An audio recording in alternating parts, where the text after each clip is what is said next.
the Council and Policy meeting, the 5th of September 2023. Point one, in the event of an emergency, the building may be evacuated. You will be required to vacate the building by the rear entrance and gather at the breezeway between the library and art gallery buildings. This is a council designated emergency muster point. Under no circumstances is anyone permitted to re-enter the building until all is clear. All has been given clear and the area deemed safe by authorised personnel. In the event of an evacuation, member of council staff will assist any member of the public with a disability to vacate the building. We'll go to 1.1. Mr. CEO, have we any apologies, please? We have an apology from the Mayor, Councillor Hamling. Have a move of that, please. Thank you, Councillor McDonald and Councillor Greenhow. All in agreement? All in agreement, thank you. 1.2. This council meeting is being live streamed and recorded. By speaking at the council meeting, you agreed to be live streamed and recorded. Please ensure that if and when you speak at this council meeting, that you ensure that you're respectful to others and use appropriate language at all times. Orange City Council accepts no liability for any defamation or offensive remarks or gestures made during the course of the council meeting. A recording of the council meeting will be made by for administrative purposes. On to 1.3, I would like to acknowledge that we are gathering on the amazing, beautiful country of the Wiradjuri people, acknowledge elders past, present and also upcoming. Also extend that acknowledgement to any other Indigenous people that may be here today, and a warm welcome to everybody here today. Good to see so many people here. 1.4, is the conflict of declaration of conflict of interest. We'll have Councillor Kinghorn, please. Thank you. Yes, I'd just like to declare a significant pecuniary interest in the Planning and Development Committee items 2.2, 2.3, 2.4 and 2.6, as my husband owns an environmental consultancy company that has done work for the applicants on each of these sites. Thank you. Councillor Evans. Thank you, Mr. Chair. I'll declare a non-significant, non-pecuniary interest in item 2.2 of the Planning Committee as a former student of Kinross. However, I'll remain in the room and vote on the item. 2.1 of the Finance Policy Committee, as I'm a board member of Business Orange, significant pecuniary, so I'll leave the room and not vote. And item 5.6 of General Council, non-significant, non-pecuniary, as a family member is now an employee of the Museum Art Gallery. Thank you. Thank you, Councillor Evans. Councillor McDonald. Thank you, Mr Deputy Mayor. I'd like to declare an interest in item 2.1 of the Finance Policy Committee. It's a non-significant, non-pecuniary interest, as the Allegri Singers performance uses the Orange Symphony Orchestra, of which I'm a member. I'd also like to declare a non-significant, non-pecuniary interest in item 6.7 of the closed meeting, as my son is a student at the Conservatorium. Thank you. Councillor Greenhow. I'd just like to declare a non-significant, non-pecuniary interest in item 6.5 of the closed meeting, as the owner has done work for myself and also done work for the company I work for. Thank you, Councillor Greenhow. Councillor Floyd. Thanks, Mr Mayor. Yes, I'd like to declare a non-significant, non-pecuniary interest in the Finance Policy Committee meeting, item 2.1, small donations, number 12, the Mr Perfect Barbecues, as I am a co-host of this event, so I will be leaving the room and not voting. Thank you. Councillor Mileto. Thank you, Mr Deputy Mayor. I'd like to declare a non-significant, non-pecuniary interest in item 5.3, event sponsorship program. No, the applicant, and will not be voting, and I'll be leaving the room. Thank you, Councillor. Any others? Thank you, Councillor. Thank you, Mr Deputy Mayor. I'm declaring an interest as the Chair of OCTEC, non-pecuniary interest in the item for the Conservatorium, 73A Hill Street, but I'll be staying in the room. Thank you, Councillor. Any further conflict of interest? Thank you. We'll move on to the open forum. I just want to state we have quite a lot of items to go through tonight, so I would just encourage everybody to keep it to the point, please, as we we may have to do an extension to continue this meeting through here tonight. So thank you. I will now move into the open forum. The council meeting will now adjourn to conduct the open forum. PDC item 2.3, development application DA19A /2023 brackets 1, Conservatorium Music 73A, Hill Street. May we have David Knott, please?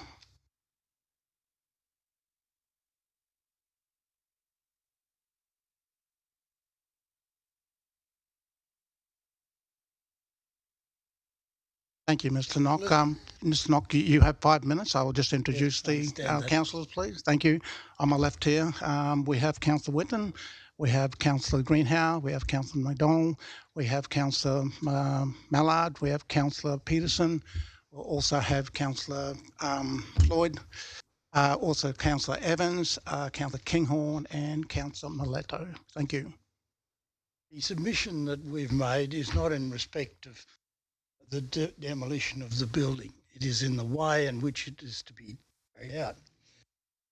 Business that we operate relies largely upon the reputation that it has with people travelling to Orange and the like. Important for our business that the reputation kept in place. And as we have said, we seek a reduction in the hours of work, not in respect of the whole of the proceedings, simply in respect of noisy items such as jackhammers, heavy vehicles, cranes, etc., early in the morning. Sure, all of you, if you were away and having a good weekend in Orange, not like to be woken up at 7 a.m. by those noises.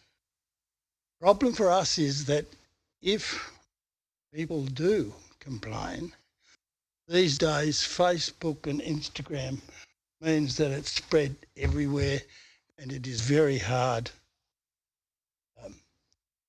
we say, the hours are an important thing, but also the question of dust.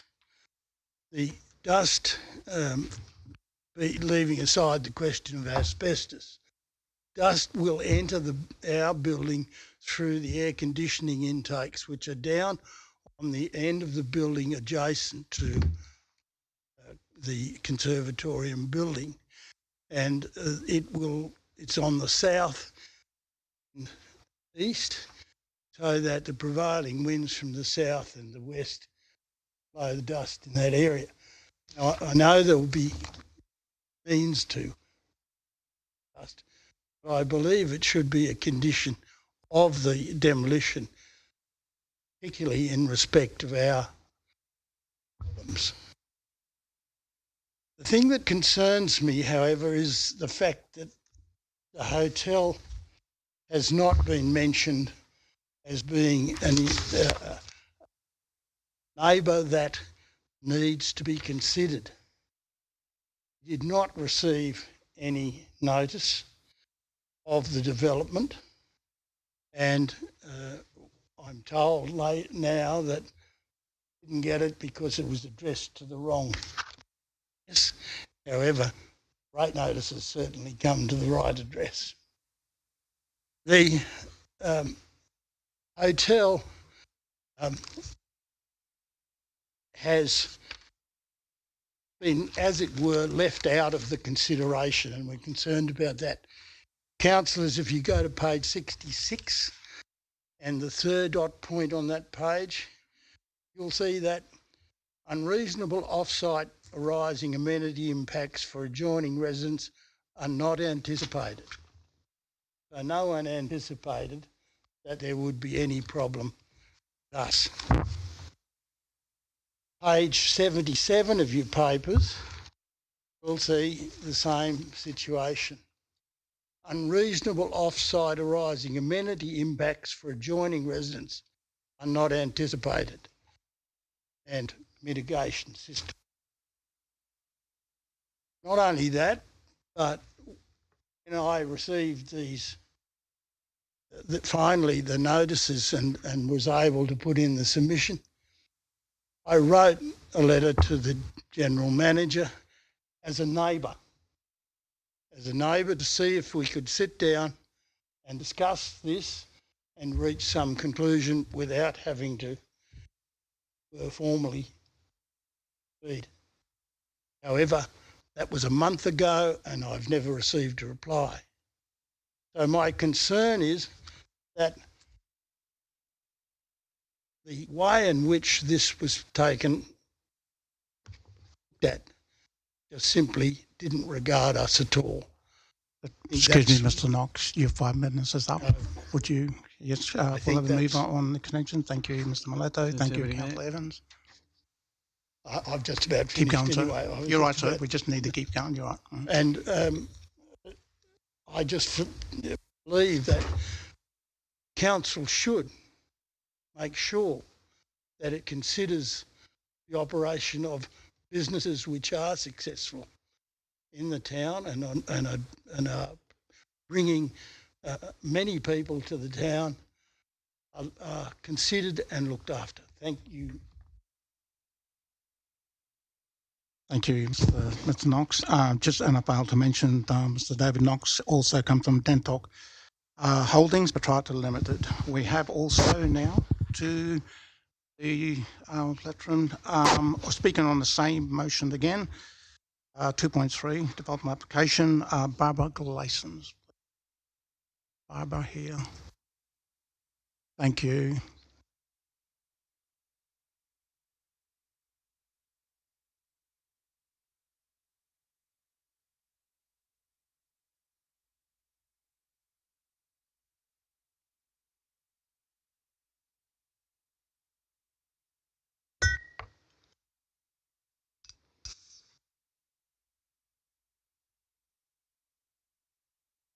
Deputy Mayor and Councillors, my name is Barbara Grayson and I wish to speak briefly on the story of Johnston Street because I believe it is pertinent to all the residents who now live there.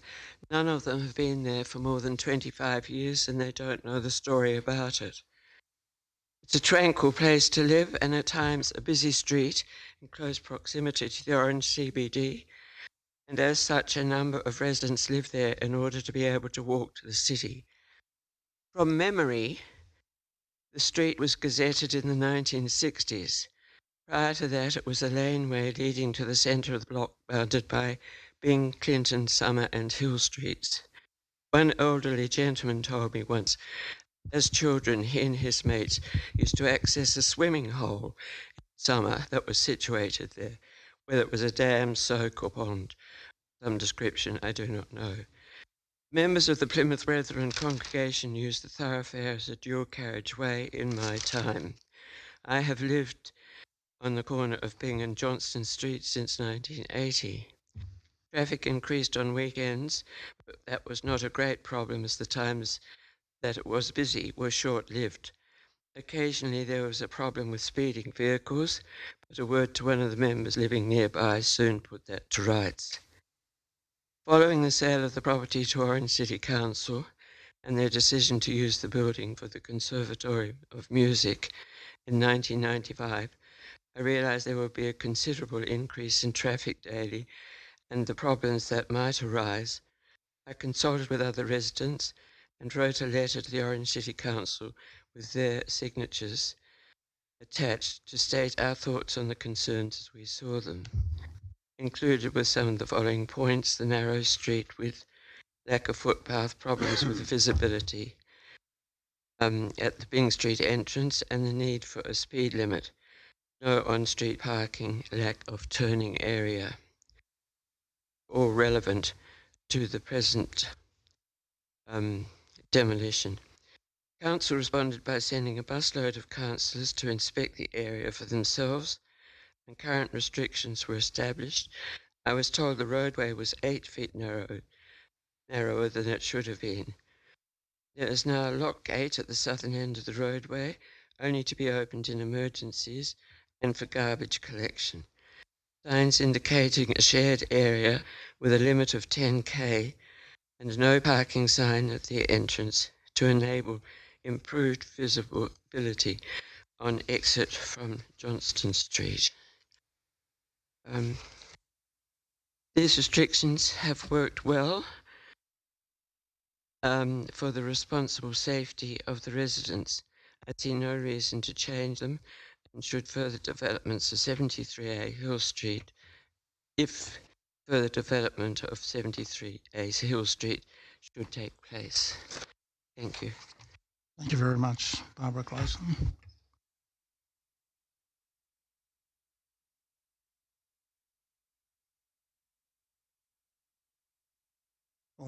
Speaking on the same item again, the development application, we have Don Seville, please. Thank you, Don. Thank you very much for the opportunity to speak. This DA is the start of a number of activities which may have implications and impact on Johnston Street. In seeking expressions of interest, this council and JPA Business prepared a document to get expressions of interest for the sale of the site. In that document, it says, as an attribute of the site, there is potential to open Johnston Street as an access point. It also shows photographs of Johnston Street and the access. By including this statement to potential buyers, it gives them a reasonable expectation that council will approve this access. This is of some concern to the people of Johnston Street. As you probably know, Johnston Street really is a narrow lane. It's about 2.5 metres wide. It is signed as a shared zone for pedestrians and cars, and there's no footpaths on either side. Some of the houses are within 1 or 2 metres of the curb, and in fact the walls of some houses are only about 2 metres from the curb. Also, there are 10 residences that have access onto Johnston Street. Now, while many people access the music centre daily, Johnston Street as an access has been closed for about 30 years. Now, we compare this with the regular access that 73A Hill Street has. In that access for 73A Hill Street, there are no residences on that road. No residences have access onto that road into 73A Hill Street. Also, on one side there's a high brick fence, on the other side there's a high timber fence to shield the residences on each side from the noise and the impact of the vehicles that go in there.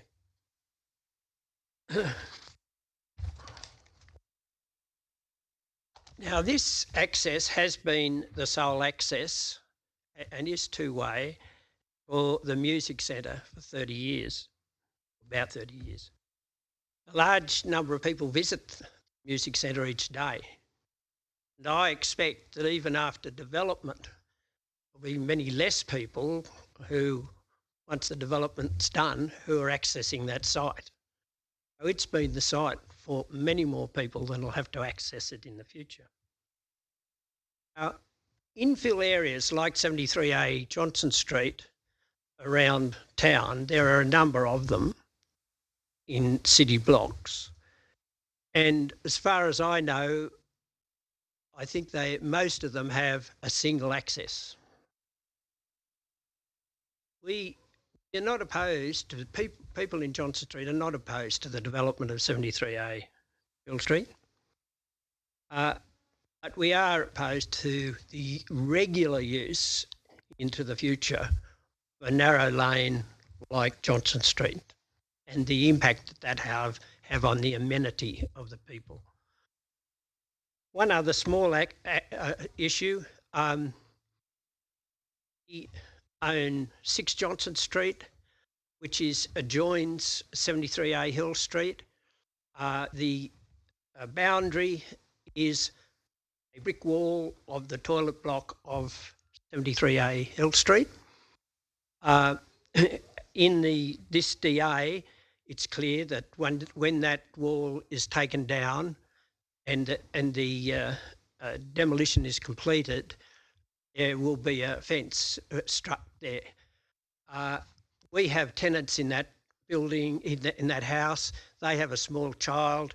If there's a gap between when the building is taken down, the fence is erected, we think there should be some sort of barrier put up.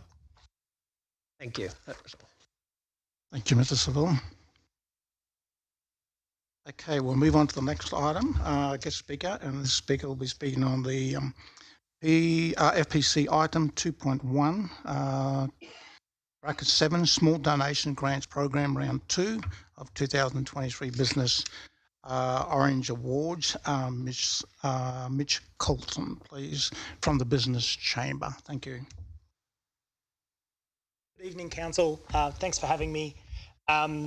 We're seeking a small grant to help us run, I guess, the first full-scale business awards that Orange have seen in several years. As happens with chambers around the region, we get good, and then changing of the guard, and then we get to get good again. So we're very much in the get good phase. We've so far had 300 confirmed tickets sold for the event, which is looking really promising. The reason that we seek some support is twofold. One, some money to help us keep the event accessible. We've had a record number of micro business submissions into the awards this year, and one of the big things that we've been focusing on is being able to keep ticket prices down for those micro businesses to enable them to come and be involved in the business community, because there's a lot of what would have been traditionally backyard businesses that are now very thriving micro businesses, and it's very hard for them to, I guess, feel part of the business community, and so we're striving to do that. Also, it would be really good to have the council on board, because it helps show that Orange and Orange Council are united in wanting to see business thrive in West. So thank you very much. Thank you, Mr. Colton. Well, moving on, we'll move on to item 5.6, Future City Laneway Projects. Donna Irving, Charter Hall, Orange Central Square, please. Green, Mr. Green. Yeah. Thank you. Dana, you.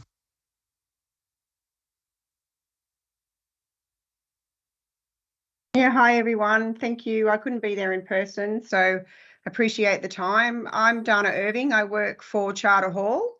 I'm the retail manager and we own Orange Central Square. So I've been involved with the panel and the project right from the outset. We've been working along with the council and we've been working along with other community members to get the right fit for the laneway. For us, we'd really like to see the artwork project go ahead. We can really see value in this project and what it's going to do for the CBD.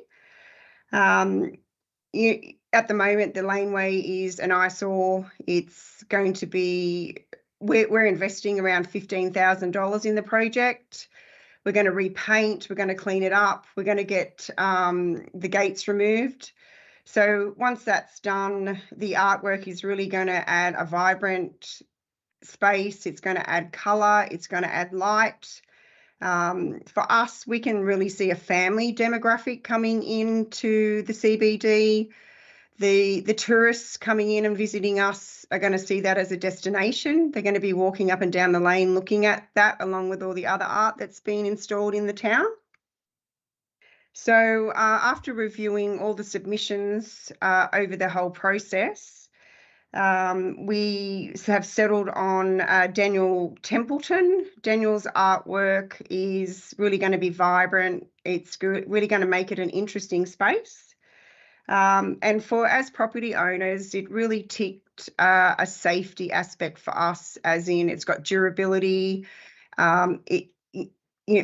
antisocial behaviour. They can't swing from the roof or do anything like that. So really ticks the box for us as the property owner. So I guess I just wanted to dial in and say it's something that we're really favourable for, and hopefully you'll give it a good consideration. That's it from me. Thank you, Dana. Appreciate that commentary. All right. Thank you. Bye. Good night. Thank you. Bye. Okay, we'll move on to item, the last speaker for the night, item 6.7, the tender for the construction of the Orange Regional Conservatorium and Planetarium. Kua Arcs, Pam Ryan. Thank you, Pam. How you going? Thanks, Gerald. Good, thank you. Thank you, Deputy Mayor, and evening councillors and staff. Appreciate the time this evening. Briefly, 3 key points I'd like to make. Obviously, we don't know the nature of the in-house motion that will be put to you, but I can imagine it. So I guess it's reassuring councillors about the nature of the investment that you would make as a consequence. And 3 points in regard to that. We did a little handout for you, so that's encapsulated. But essentially, in terms of our performance over the last 5 years, we took a capture of that to kind of give you a sense of how we've tracked. This is despite COVID and obviously the impact on conservatoria, not being able to teach, not being able to have choirs, etc. But despite that, a really solid kind of growth that we have. So our enrolments, for example, have grown by 108% over that time. Our lesson hours, you can see there. Our performances, an aggregated audience of 66,500 people have been to our concerts and performances over that period of time, despite the fact we couldn't have any concerts and so on during COVID. We give a lot of fee support. We're really interested in not being an elitist organisation but an inclusive one, so we've really increased by 269%, $186,000, our support for students who otherwise couldn't study music. Our turnover is a really strong turnover, injecting over that time 7.9 turnover and 7.1 expenditure. So we're a really vibrant kind of business as well as a musical institution. And our staff, obviously, we've grown staff as well by 29%. So essentially those figures are about the fact that we inject money into the economy, we inject life into the economy, and we really help grow Orange and the nature of Orange. The second point I'd make is our standing in this community, and I think that's shown by the response to our Music Within campaign, where we need to outfit the actual building itself. And there we're already 62% towards our target. So a huge response from our community to support us. That's not then including grants as well that staff have managed to gain for us. We naturally run satisfaction surveys on our work. They run at 98% high satisfaction, quite extraordinary. And you can see we deliver lots of various music programs, and we have, as well as our 40 staff, we have a volunteer staff or a volunteers workforce of another 50 people who man bars and lug instruments and cull library books and do all those jobs. And the last point there is our future.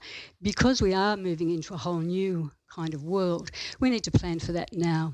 So we've started organisational restructuring. We're looking at different work streams, new ways of doing business. Obviously, we're going to operate a huge facility, and it's going to be quite a business as far as conferences, as well as all our recitals, etc. So it's really important that we have some certainty around that. We'll continue to expand our programs. That goes as a matter of course as we grow. But also we're into an innovative phase where we're designing new programs and new offerings for our students as well. And there's still an unmet demand at the moment of 75 on our wait lists. So I guess the point is the last point there, that we respectfully urge Council to prioritise investment in the new facility. We need certainty. We need certainty for our structural planning. We need certainty for our students. We need certainty for the future. We want to maintain community goodwill, that those who've donated so generously and others who've said they will donate when the sod is turned. So there's more potential there as well. We can only sustain our growth with expanded facilities.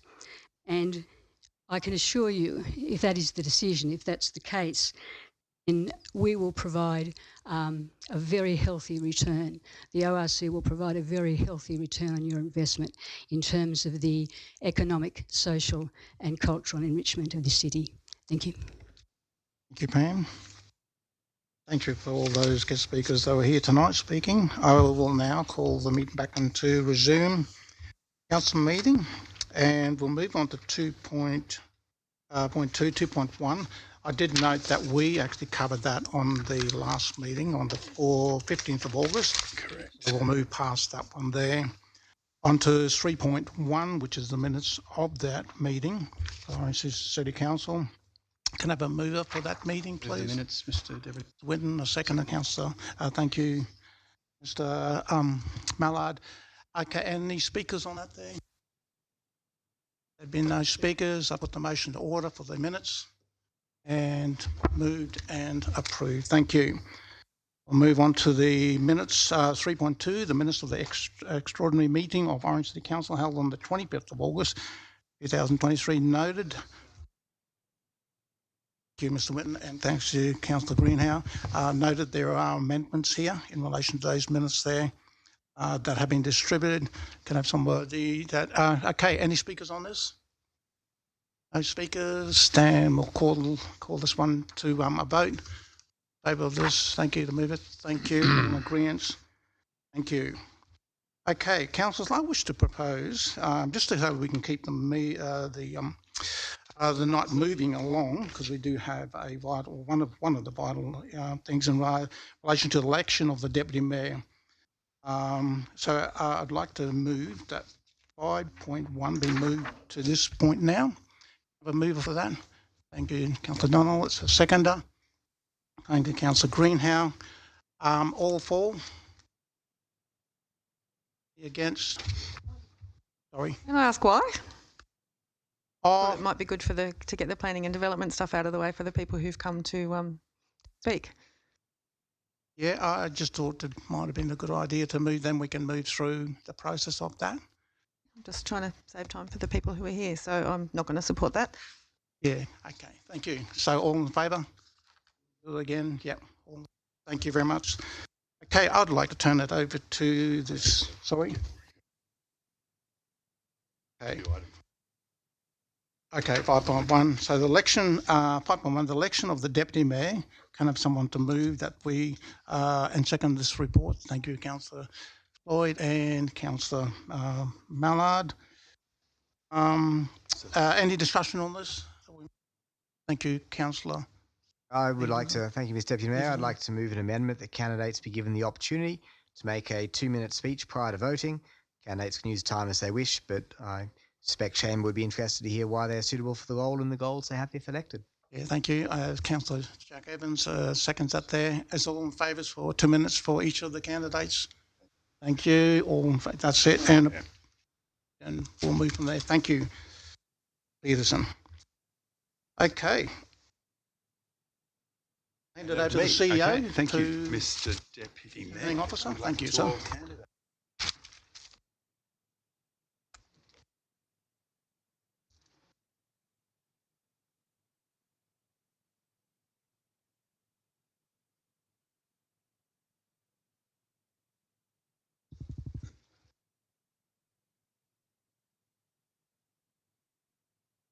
Thank you.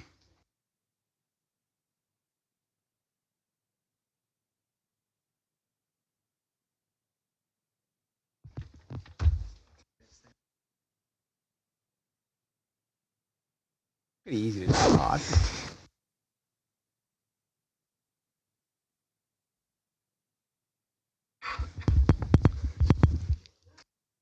Really? Yeah. All right, I've got a bonus vote. Often do you get to use that one?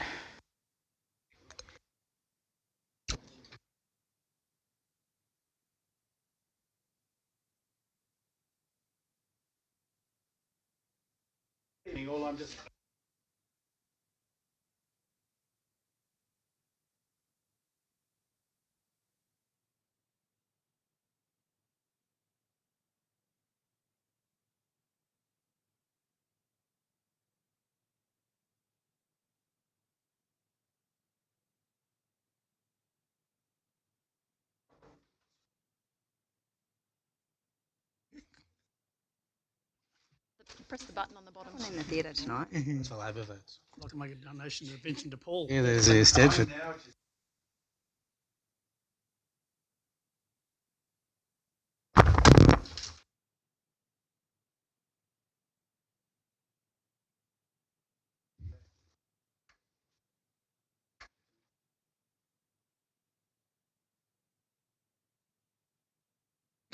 There's one way to clear the audience anyway. That's right.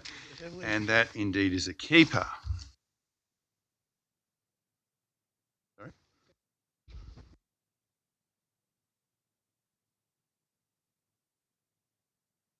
Yes, Miss Constantine. We'll go from the bottom up, as you say. The first nominated councillor is Councillor Jeff Whitten, who has 2 nominators. Councillor Whitten, do you wish to accept the nomination? I do, Mr. General Manager, Returning Officer. Second nominated councillor is Councillor Tony Miletto. Councillor Miletto, do you accept the nomination? Third nominated councillor is Councillor Gerald Power. Councillor Power, do you accept the nomination? Yes, thank you, sir. The last nominated councillor is Councillor Melanie McDonald. Councillor McDonald, do you accept the nomination? Yes, I do. We have 4 nominees. So what we're going to do now is have a short break while we transfer the names to the ballot papers in the order they were called out. While we do that, we might seek in that order for you to make your 2-minute speeches. And that order is Councillor Whitten, Councillor Miletto, Councillor Power and Councillor McDonald. 2 minutes was the time, so could you 2 minutes to talk about myself. speak in your microphone? That would be good for the television audience. Well, thank you, Mr. Returning Officer, and thank you, councillors. It's an honour to be here seeking your endorsement for the Deputy Mayor role, to stand before my fellow council peers today. Talk about this journey is truly special. For nearly 2 decades, I've had the privilege of serving as a councillor. It gives me a deep insight, and I'd like to acknowledge Pam Ryan, who's not here anymore, but you are Pam. Pam was a 2004 councillor along with myself and the Mayor, and Pam was also a Deputy Mayor of Orange, so I'd just like to acknowledge your great service to this city, Pam. And certainly was involved, or instrumental, I should say. Instrumental is probably a great word. With council in bringing an aquatic centre to this city. So over those 19 years that I've been a councillor, I've had the privilege and honour of seeing some wonderful infrastructure implemented into this city. The aquatic centre, the second stage of the Northern Distributor, the sporting facilities at Anzac Park, and there's numerous. Yeah, there's been some bad stuff. Well, not bad stuff, it's not the right word. Controversial is probably a thing. But as councillors, we need to make the hard decisions for the city, and we take the good with the bad. But as I say, for 19 years, I've been here and seen day in and day out and witnessed and deliberated and acted upon a number of decisions. And I have a really good grasp of the procedural, policy and fiscal elements of being a councillor. But my story doesn't just reside within these walls. I've steered companies, guided budding professionals and imparted wisdom as a CEO and mentor. These roles outside council chambers have honed my leadership skills and helped me to make well-rounded decisions. As a fellow of the Australian Institute of Company Directors, ding ding, is that 1 minute or finished? I'll give you 20 more seconds. As a fellow of the Institute of Company Directors, my leadership journey spans 4 decades, and I suppose it equipped me to form the role. In a nutshell, I'm not just offering an experience, I'm offering a legacy and passion and commitment and steadfast dedication to Orange, With your endorsement, I hope to amplify these efforts as Deputy Mayor, ensuring the community continues to thrive. Thank you, councillors. Thank you, Councillor. Councillor Miletto is next. I get another go. Councillor Miletto, thank you. Thank you, councillors, for allowing me the opportunity to speak. I'd like to also thank Councillor Power for his contribution during the last 20 months. I believe that I'm a councillor who has strong support in the community, and that is evidenced when I finished a close second behind the Mayor in last year's local government election. I also contested this seat of Orange in this year's state election. I understand politics on all levels and relevant associated protocols. I also understand the challenges that go with campaigning for an election. I understand local government, the sacrifices we as councillors make to represent our communities. Former police officer, as a factual investigator, and as an active member of our community, one of my greatest strengths is my ability to understand people, and I am able to communicate at all levels. I'm a professional in my work life. I have a strong work ethic, which transfers into my role as a councillor, where I regularly attend briefings and prepare professionally for our meetings, whilst having respectful, constructive behaviour towards other councillors in the chamber. I have a demonstrated community service record. I'm extremely passionate about Orange, not only as a councillor, but also as a resident. I'm the current chair of many council committees, as well as being prominently involved in several other organisations and sporting groups. I'm an experienced, impartial and transparent councillor who has the ability to be the right-hand man who is capable of supporting the Mayor with his duties, including having the flexibility of stepping in when necessary. I'm a councillor who is confident in working behind the scenes in the role of Deputy Mayor in coordinating councils and council staff to work together to seek agreement when need to be. I believe that as a Deputy Mayor, I have the ability to be a representative of councillors to the Mayor, be willing to pass on councillors' concerns to the Mayor, a person who I have a strong working relationship with. This is especially important given the Mayor is popularly elected. I believe that it's important that councillors have the opportunity to serve as a Deputy Mayor. If these are the qualities other councillors would like to see in a Deputy Mayor, please consider voting for myself. Thank you, councillors. Thank you, Councillor Miletto. Third speaker is Councillor Gerald Power. Thank you, sir. Well, first of all, I just want to say thank you. Thank you for the opportunity to be the Deputy Mayor over this period of time and to support our wonderful elected, duly elected Mayor. But I would have to say through the CEO, the staff has been amazing. The amount of work the comms, the directors have done to keep me on track and provide me the right information. I am absolutely indebted to all of the staff, and I do appreciate the work that you have done and what have happened tonight. I'm certain you will support also that person too, if it's not me. But also to be part of this, of the 8 newly elected, I think it's just a fresh breath air. It's a fresher breath air when I look around the chamber, when I see 8 of us here, with also the balance of the 4 of those councillors that have been here for a long time. But I've just enjoyed the journey of just being part of the community and meeting so many wonderful people. So I'm not going to say any more. I'll say thank you, and yes, all the best to the other elected here tonight too. Yes, here we go. Thank you. Thanks, Councillor. Councillor Melanie McDonald. Thank you, Mr. CEO/Returning Officer. With each ballot, there's a chance for change.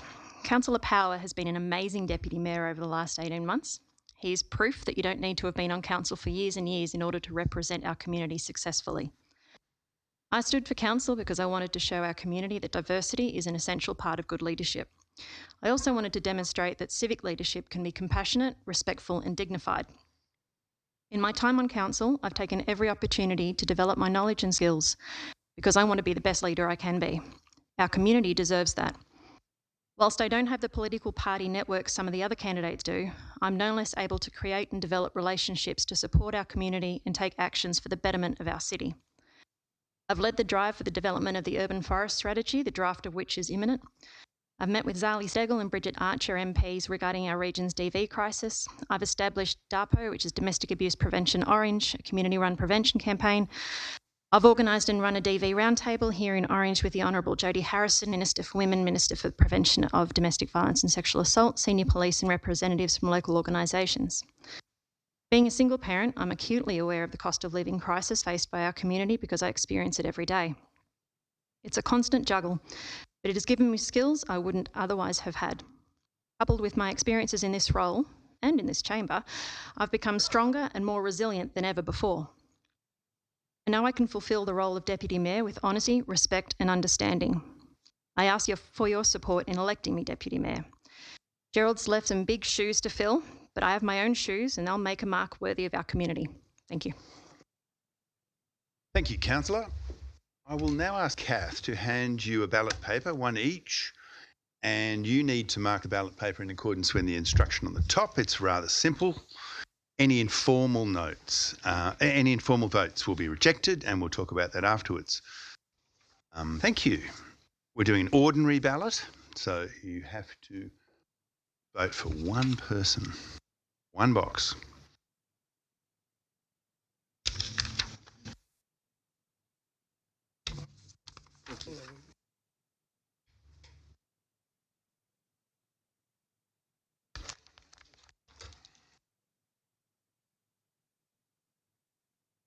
Oh, thank you. Good luck. Didn't ask you for any. Hey, darling. Does it say tick or? I thought that one.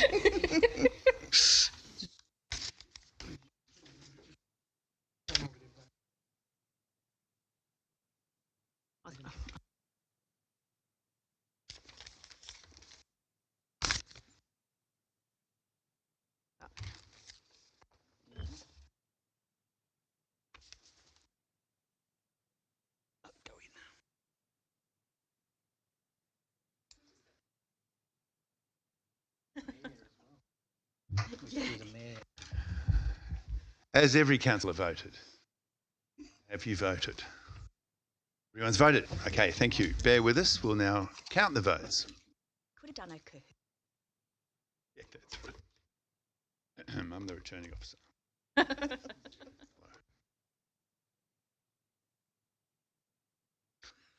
Not first out wins. Hasn't even got the key. He's great. Talk amongst yourselves. Thank you. Bobby pin. The key situation hasn't got any better. No, good news. We're in. We're in. It's okay, Kath. I've got it. I'd like to thank my capable staff. I will not be calling them out as we go.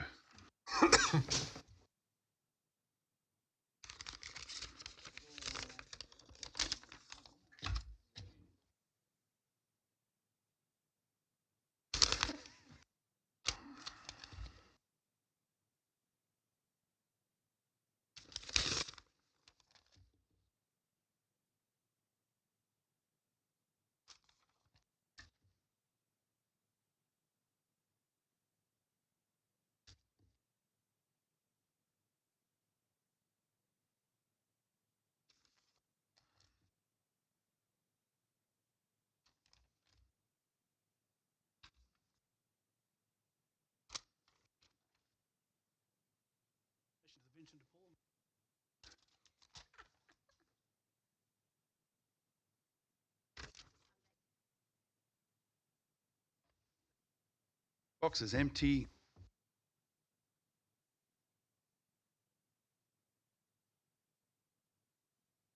So, under the ordinary method, the councillor with the lowest number of votes is ejected from the process.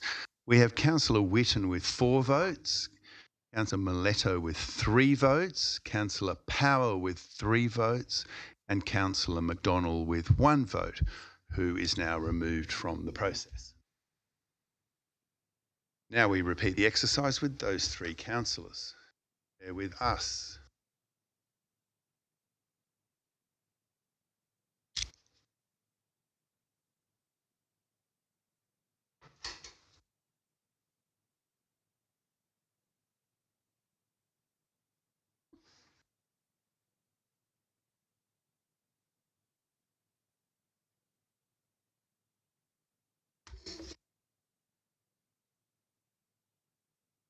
Conservatorium is here.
Second round, good luck. Thank you, Kath.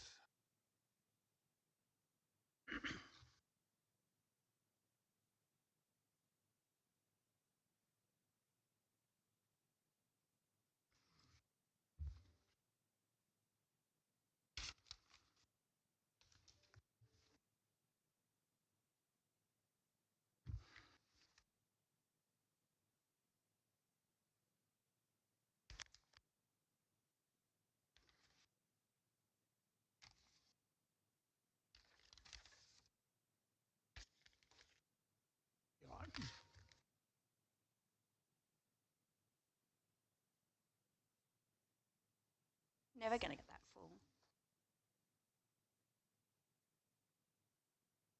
I'm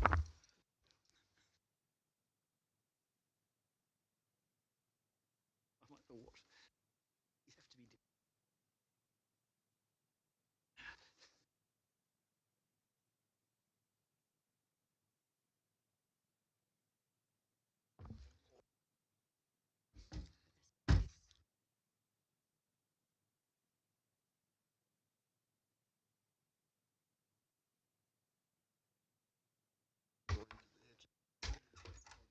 Better use this round. Okay.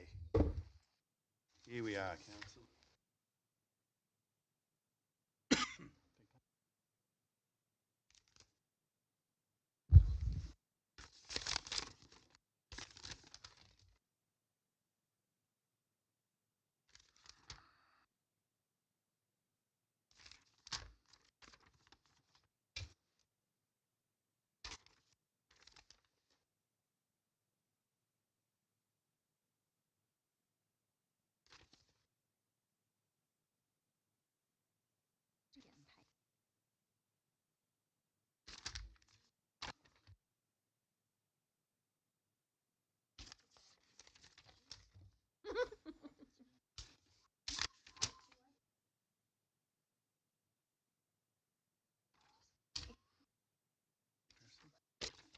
I lost count.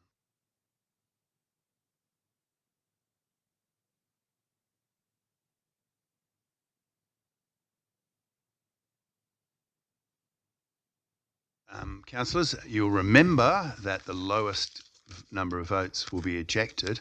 We have Councillor Wheaton on 4 votes, Councillor Power on 4 votes, and Councillor Tony Miletto on 3 votes. So Councillor Miletto, you're... And we do one more round.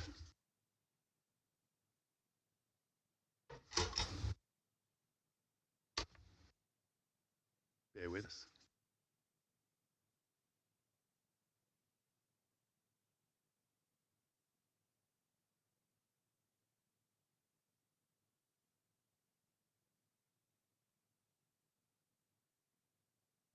I get food envy every time I see what you're cooking. Okay.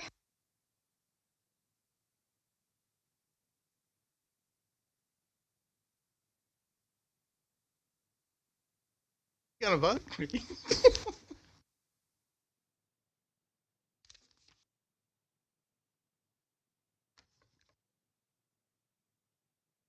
you know how to?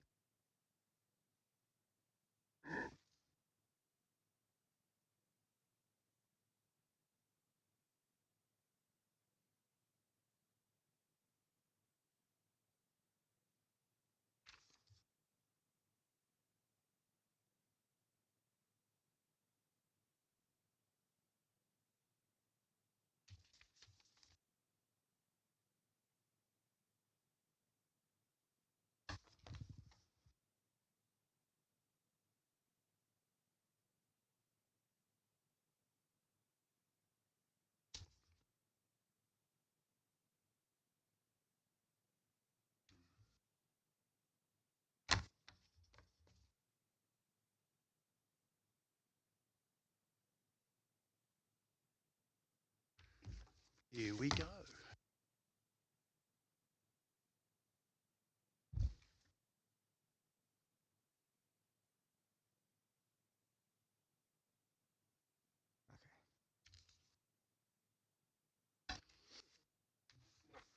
These to take. One, Steve.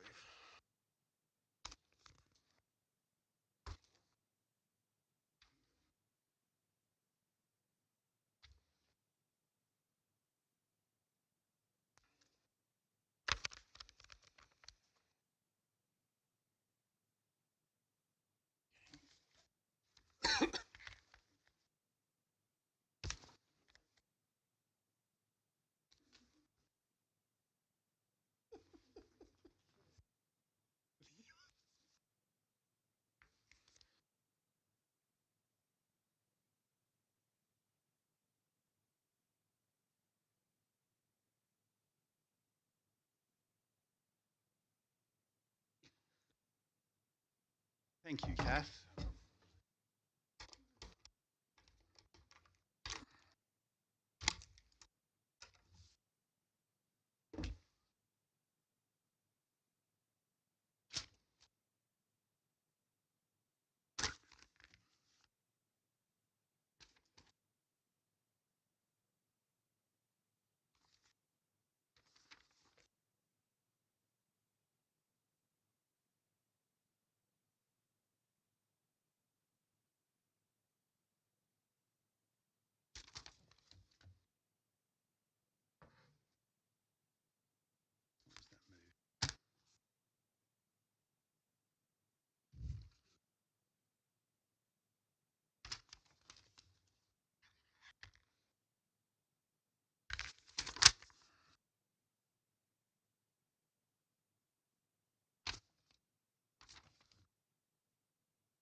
One more recount.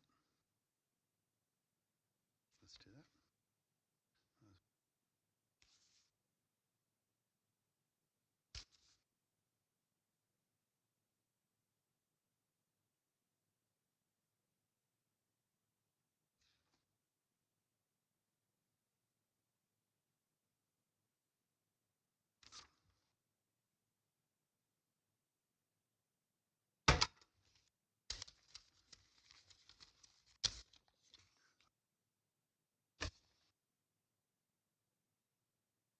I'd like to announce that Councillor Gerald Power remains as Deputy Mayor of Orange City Council.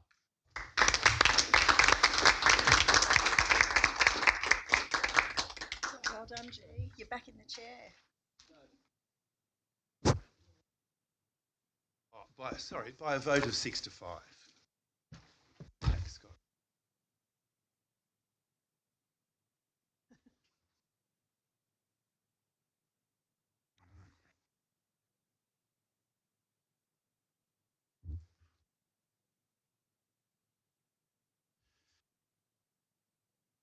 Thank you.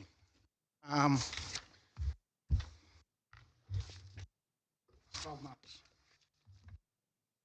And appreciate all those who actually put up their hands to actually declare an interest in this very important role in City Council. We'll move back into the meeting again. Meeting adjourned. Okay, oh, sorry, we'll adjourn for this one here and we'll move on to the policy meeting.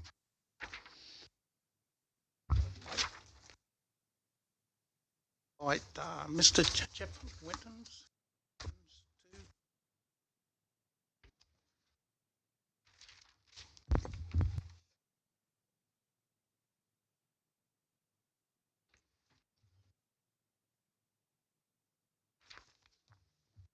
Thank you, Deputy Mayor. Well, I would like to open the Planning and Development Committee meeting at September 2023 with the time being around 7:30. And there is a number of pecuniary interests which I need the councillors to remind me of because they came off too quickly before I could write them down.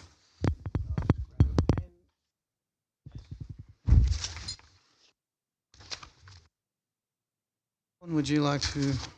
Yes, so mine were item 2.2, 2.3, 2.4 and 2.6.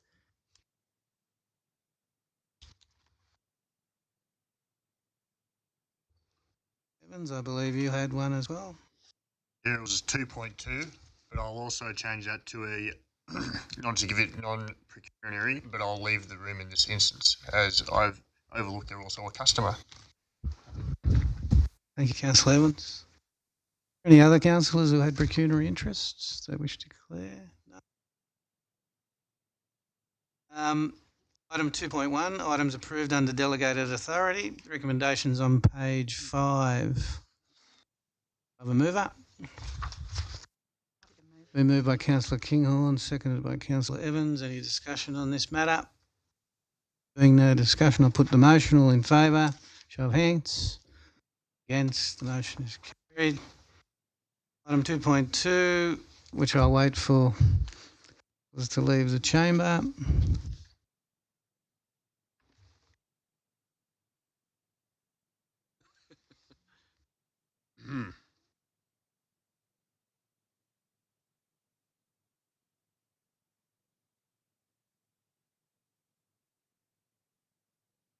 Righty. Item 2.2, development application DA 1472023, Kinross Wallaroi Road. Recommendations on page 13. It's been moved by Councillor Duffy, Councillor McDonald. Any discussion on this item? A discussion, I'll put the motion. All those in favour? Against, the motion is carried. We can get Councillor Evans back in the room.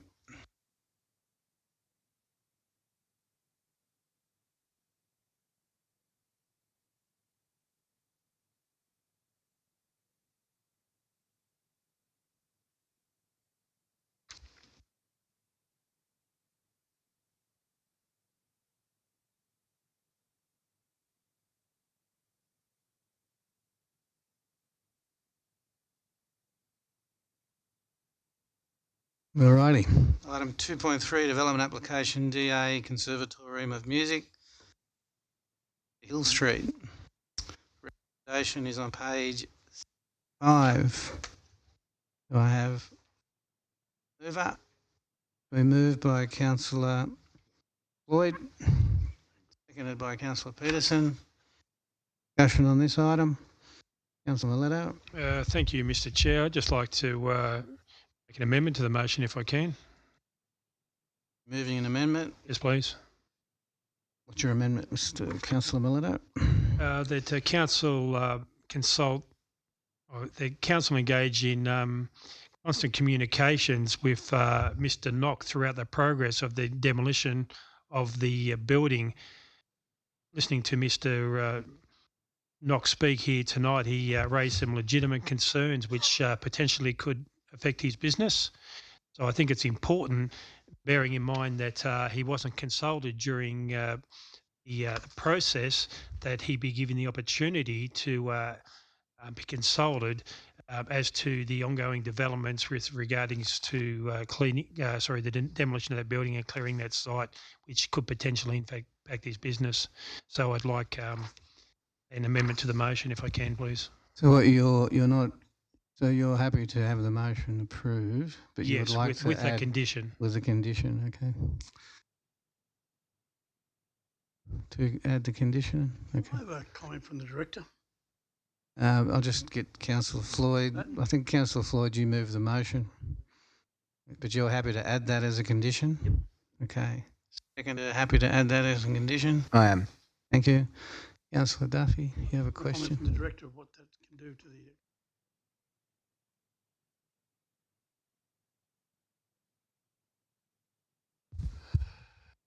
Through you, Mr. Chair, just thinking about going through the comment about constant or a condition about constant engagement.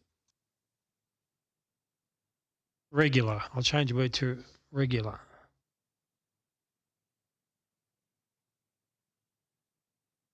We could do it at certain stages. So, for example, there's a condition about the construction management plan. It could be notified to the neighbour for information. Beyond that, you potentially got operations that where council's not involved in the works. Staff would actually enforce that, or going in there to talk about what the options are. Construction management plan condition does require council staff approval prior to commencement of works. That does include noise and vibration assessments. So we could ensure that that condition is to prefer to amend that condition to reflect that it notifies the neighbours as well and has a complaint register system around it that council can become involved in. It's just flag that if council's not involved in that works, it's difficult to do the regular engagement. Totally understand, and thank you for the comment. You good? Thank you, Mr. Director. Further discussion? Yeah, I want to support the motion. Along the lines that I heard a couple of the speakers come in, and I apologise for being late because I was found it a bit hard to park with the Stedford. But a lot of the things there, and they're things that have been dealt with in the A process when whether Johnson Street opens or whether some other situation occurs. And I think at those situations there, and I think most of the people who live around the area are quite aware that if a DA comes into else there, it could go on further to the Land Environment Court or someplace where it could take a long time to police it. Nothing. Any further speakers? Councillor Mallard. Thanks. Yeah, just wanted to comment on, obviously heard the concerns and read the submissions for particularly around Johnson Street and the concerns about that and yeah, observing that it's not an issue in terms of the current proposal, but it is going to come up down the road. And I appreciate the concerns about what went out apparently in the EOI material. I haven't seen that material, but do think, yeah, I've walked down that street, letterboxing and door knocking in the past. I know it's a very narrow access way, so yeah, I would have concerns about a proposal to open it up for a major residential development to use it as an access way, but it could potentially be a pedestrian access of some form, or that may be possible through there. So, but we'll deal with that when it comes. Yeah, we're just dealing with a demolition. Proposal. We're not dealing with a DA for an. All right. Any further speakers? Speakers, I'll put the motion. All those in favour? Against? Carried. Move on to item 2.4. Development application DA 2214 7 Overflow Clifton Grove. Recommendation is on page 5. Of a mover. By Councillor Peterson, seconded by Councillor McDonald. Any discussion on this item? Discussion. I'll put the motion. All in favour? Against? Carried. Item 2.5. I think Councillor Kingle still out of the room? No, she's not.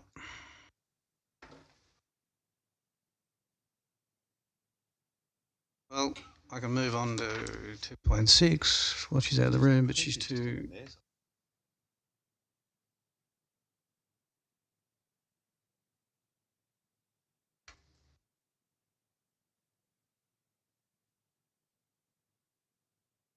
Mr. Chair, go for it. Wheels are in motion.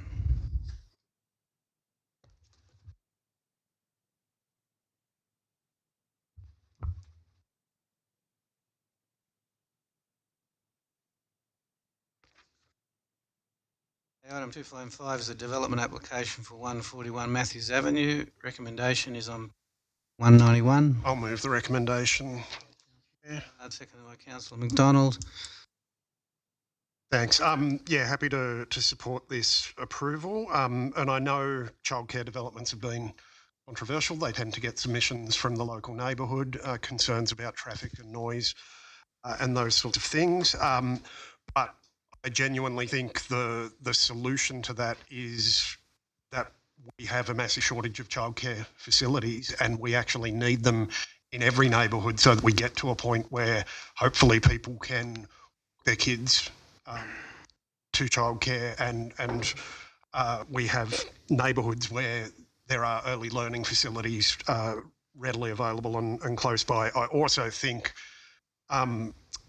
right next to a primary school is actually the ideal location if you were going to pick one out for having a childcare facility, as well as the report notes the possibility for parents who have children in early primary school and childcare, they'll be able to do a double drop-off basically. I think that's really handy. Thanks.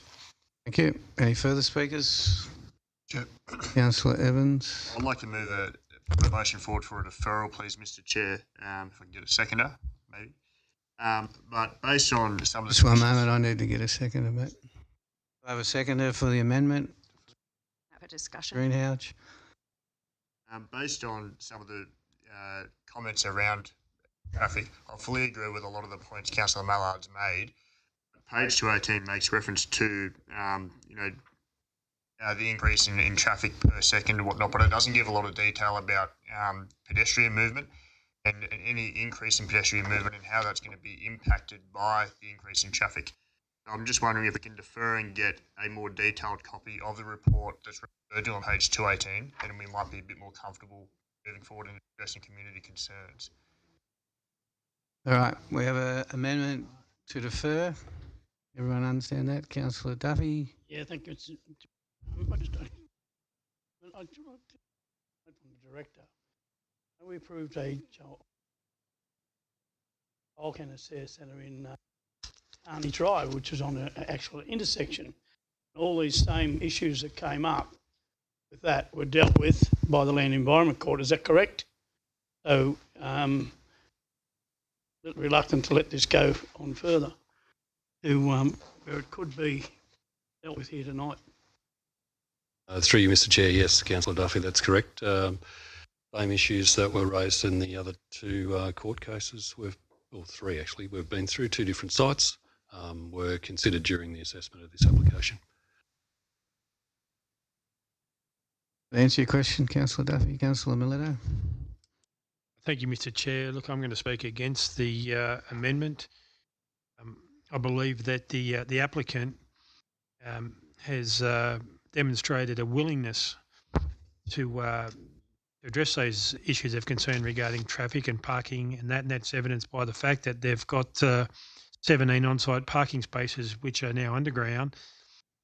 We all know the challenges with achieving childcare places within our community, and this development application lends itself for up to 80 children, which I think is fantastic. I note that there were initially 15 submissions and subsequently 6 of those were withdrawn. So I believe that that is an indication that the applicant appears to have achieved the standard appropriate for that site. And as a result, the application meets all the relevant legitimate heads of concern, so therefore we'll be supporting the initial recommendation. Any further speakers? Councillor Mallard. Thanks, Mr. Chair. I'm happy to support Councillor Evans' amendment, and I'll, while I'm satisfied and happy to support the approval, I'm generally procedurally inclined. If we've got councillors who would like, I'll just pull up there for a second. So you're the mover of the motion, okay? You're also supporting the amendment. I'm happy to accept. So you want to allow that into your. If the seconder defer it. is happy as well, then I'm happy. Now go. You want to change your motion to defer. Yep. I can't do that. Sorry. Well, I'd like to move the amendment. Move the amendment. Just one moment, Councillor Duffy. You're withdrawing your. I'm happy to do it either way. If you can my only support one. understanding, if the mover and seconder accept an amendment, then the amendment becomes the motion. Just vote for the amendment, right? We can do that, but I'm chairing this meeting. Right? We just did on the last item. You don't want to support your own motion. On the last item, Then you you allowed the voted- mover you and voted the seconder amendment. to accept an amendment. Sorry, I'm taking a point of order here on this, and I'd ask you to seek clarification because All right. I'm indicating that I'd like to do exactly what happened on a previous item. Previous item. No, you've moved the instrument of approval, right? You've moved it. Now have an amendment to defer it. Right? It is two different. It will become two different motions, right? So you can either. Sorry, I'm just vote as for the I'm just as amendment. confused as Councillor Mallard. I would have thought that if he was to say that They're he two wanted different to things. They're not not approve it, then that would be a the different last thing. motion was to add a control, not to change the motion. Add a control into an example where there was no amendment, right? Understand what I'm saying? You're actually technically moving motion of instrument of approval.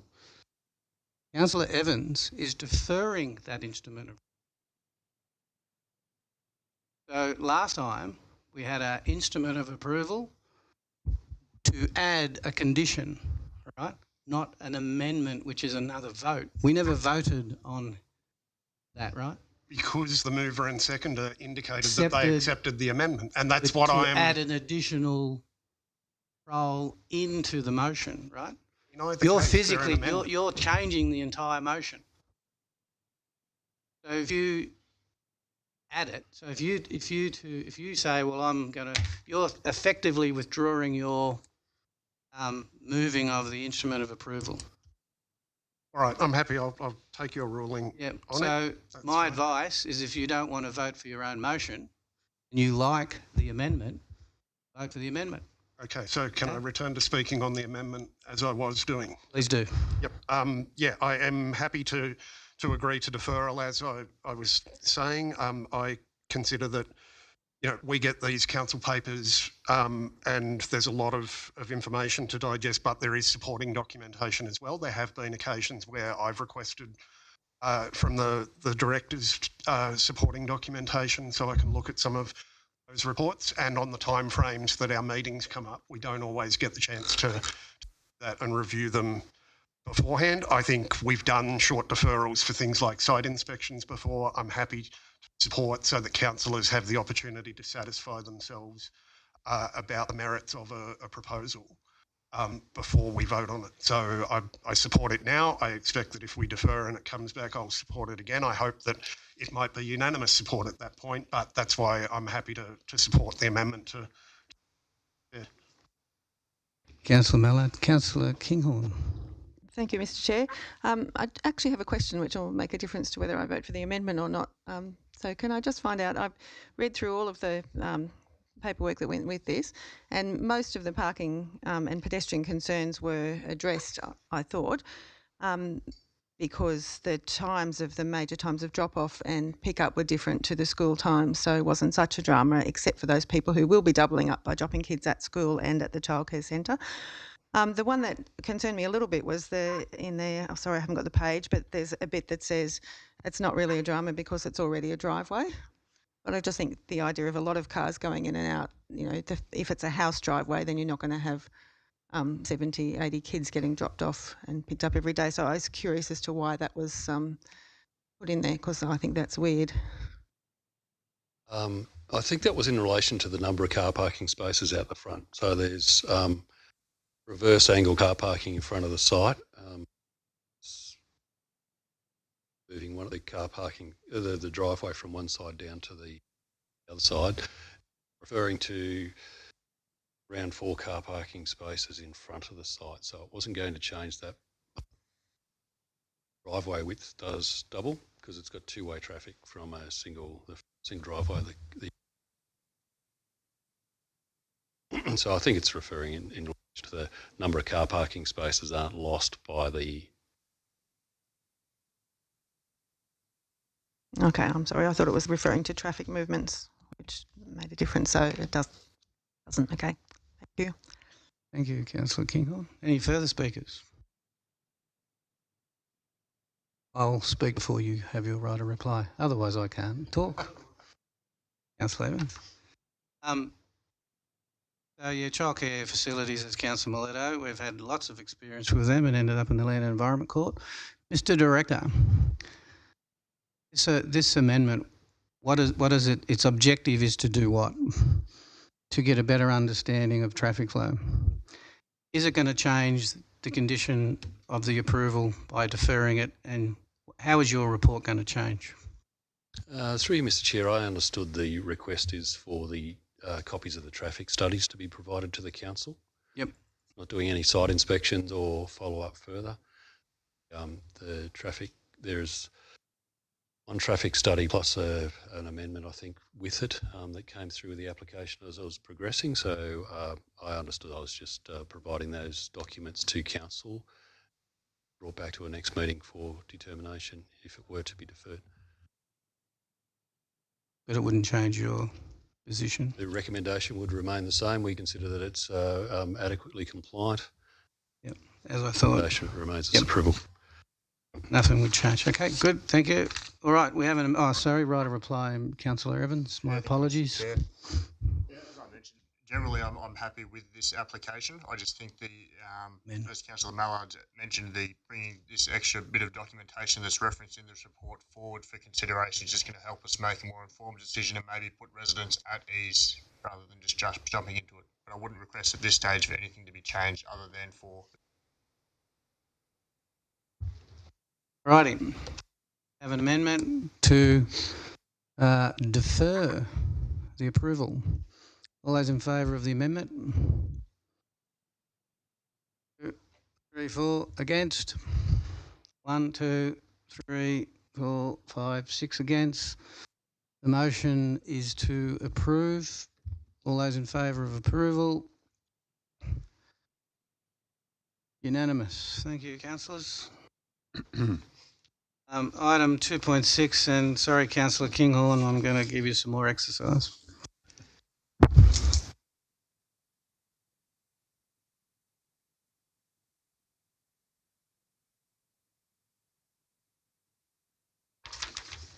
Item 2.6 is planning proposal for 277 Cargo Road. 285 is where the recommendation is. I have a mover. Moved by Councillor Floyd, seconded by Councillor McDonald. Any discussion on this item? Peterson? Yes, thanks, Mr. Chair. In the past, council has expressed their concern for affordable housing in Orange. Is there any levers that can be put on this development in the future to encourage this? I suspect the Chamber will be very interested in knowing the options for that. The other question I have was, would the road need altering because of the extra demand placed on it by all those houses? And if so, would the developer pay for the costs of the alteration of the road?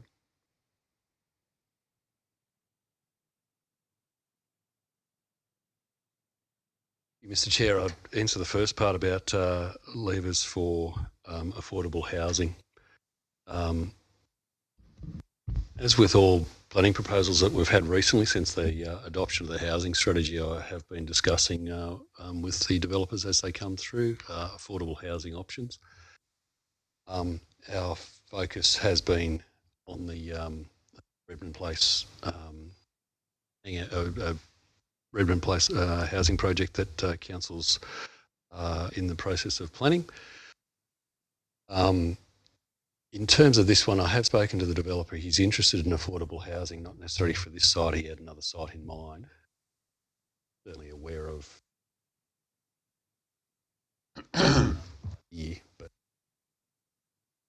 but we can certainly ask him.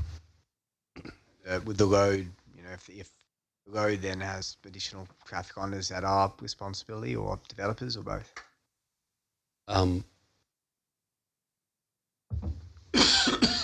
The subdivision comes through, there's contribution programs, and if there were to be a need to upgrade, this is whether they're roads or other items, then it's shared between the developments. So there's, I think from memory, was 70 blocks in there, and there's a remaining residual of 150 or something. It's depending where the road is and what it services, it may well be the cost shared, but purely for this estate, then of the. Thank you, Mr. Director. Councillor. Thank you, Mr. Chair. While the director's there, through you, Mr. Chair, just a question again on the road. Where you've got the access road in from Cargo Road, that's kind of a bit of a funky spot visually. Are there any concerns from transport or anything regarding visibility in and out and right turns out from there onto Cargo Road? Yeah, the site has been assessed, and we have adequate visibility both left and right at that point. Okay.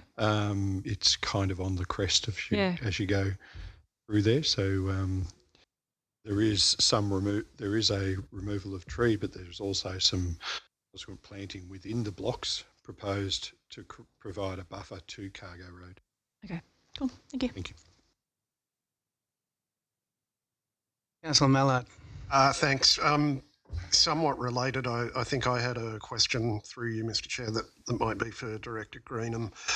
Page 294 does say speed limits will also need to be considered prior to the matter reaching public exhibition, and I did have someone in the community ask about how assessments are made about as we're developing out. So we've past Yakaboon and now going past Whitten Place with residents.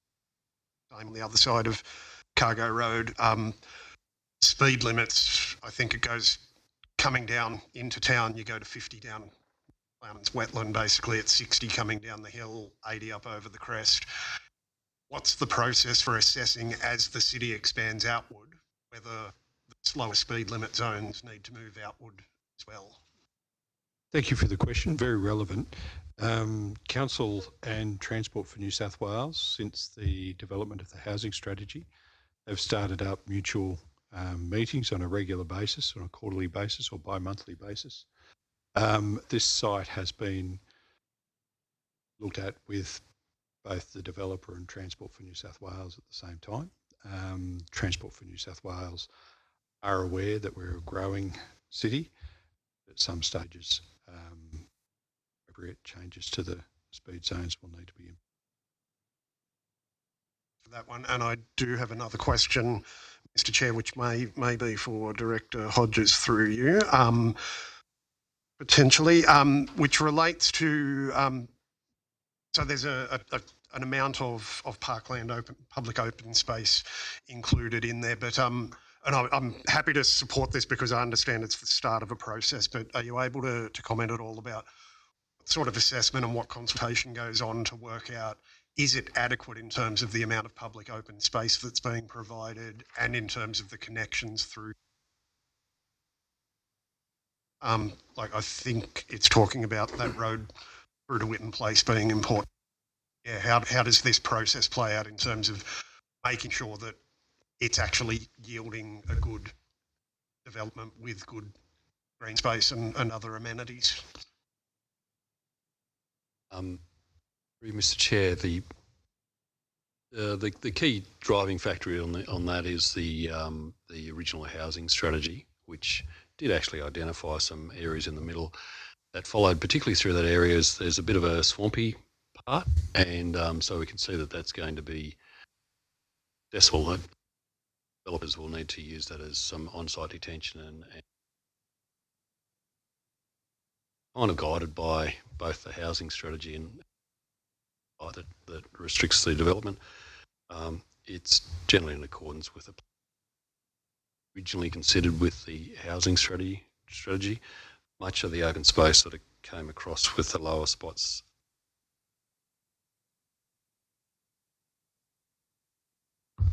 Righty. Everyone know the motion? No further speakers? I put the motion. All in favour? Against? Carried. Thank you, councillors. That concludes the Planning and Development Committee at 8 o'clock. And I invite Councillor Miletto to conduct the Employment and Economic Development Policy Committee meeting.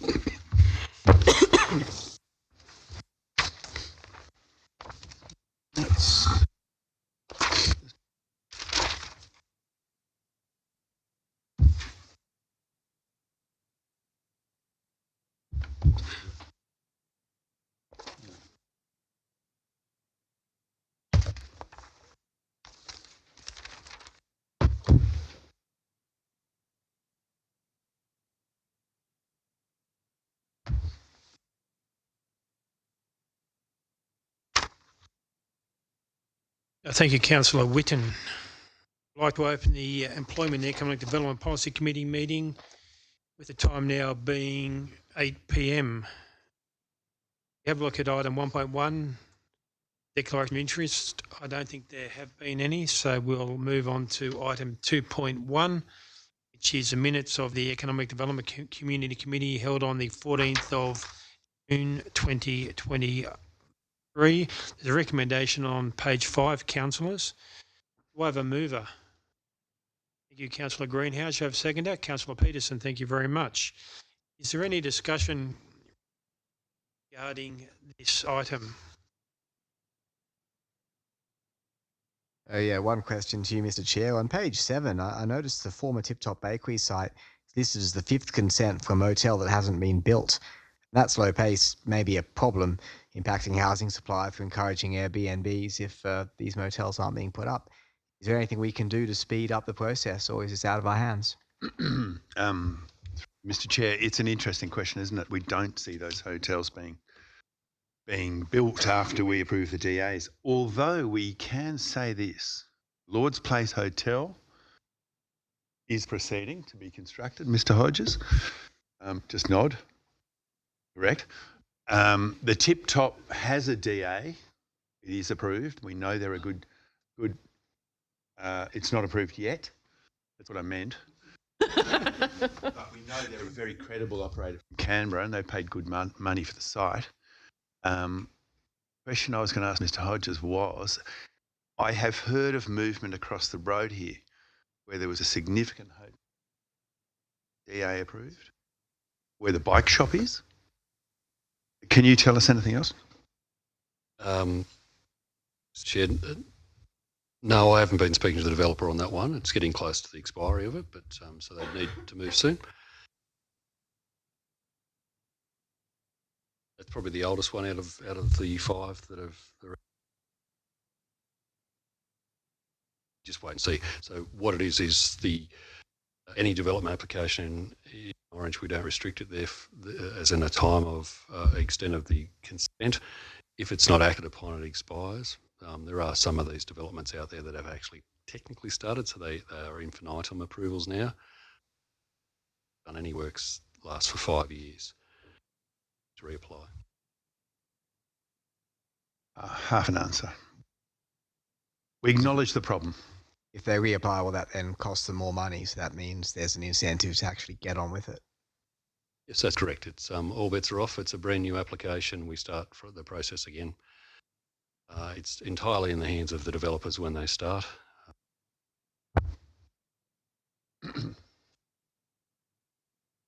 Councillor Greenhouse. Just a question to the Director. Just noting on page 7 also that the approvals have a median assessment time of 41 days. And just with the new portal, it appears that it's added 10 days or possibly more. How are we going to overcome that I know there has been some concern at some of our meetings about that, and I do understand the lack of skill shortage. But what other options are there out there for putting in DAs? Oh, there's nothing in relation. It's a legislative requirement that all applications have to come through the planning portal. It's convoluted for anybody to lodge an application. Say for a carport, there's 22 steps involved in just lodging the application. We see that equally the convoluted process at the back end where we're trying to get documents on and off that once we approve it and have assessed it. What are we doing about that is more reviewing our systems so we can make sure that we're getting the reports turned around faster in themselves. Currently reviewing the community participation plan, checking even what types of developments we advertise to neighbours to see whether there's any areas there we can reduce the assessment times down if they're not sitting there waiting for exhibition. So currently reviewing the types of applications and also actually getting submissions back on to actually see whether there's any correlation to thin that down a bit, because they could save a couple of weeks just in that time. So we're having to do that, but it's not likely that there's going to be an improvement in it anytime soon. Amendment coming through that we've got to do even this month or process. Major amendment due in December as well, which is going to take a lot of our resource. So it's not just a matter of resource of us doing the work right now, it's we have to all stop, throw a lot of particularly IT resource to manage the portal at the moment. So not ideal, but that having to look for other shortcuts. But pretty well much every other council's in the same boat, aren't they? Definitely. Yep, okay. Councillor Kinghorn. Oh, thank you, Mr. Chair. This is just a question/comment. It also refers to that bit from, and I was at that meeting, but you have explained to me that now every week anyone who's got a DA will get an email from Orange City Council telling them where they're up to. How's that going? We started that in July. Preference is to by once it's been assessed. I'll have to come back to you with the details on that, Councillor. I'll just familiarise myself with where they're up to there. Okay, I just thought that was a really good idea because at least that was enhancing the communication. So please don't forget. I'll keep reminding you. I promise. Unless there's a motion approved by council. It's got to be a motion and staff don't just do it. Councillor Evans. Thank you, Mr. Chair. I recall at this meeting that we mentioned upskilling some internal staff to take on minor projects. Are we finding that's being successful in reducing turnaround for DAs, and how many staff have we got doing that at the minute?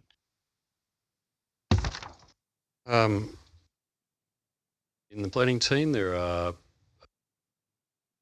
part-timers as of this week, one junior and senior full-time.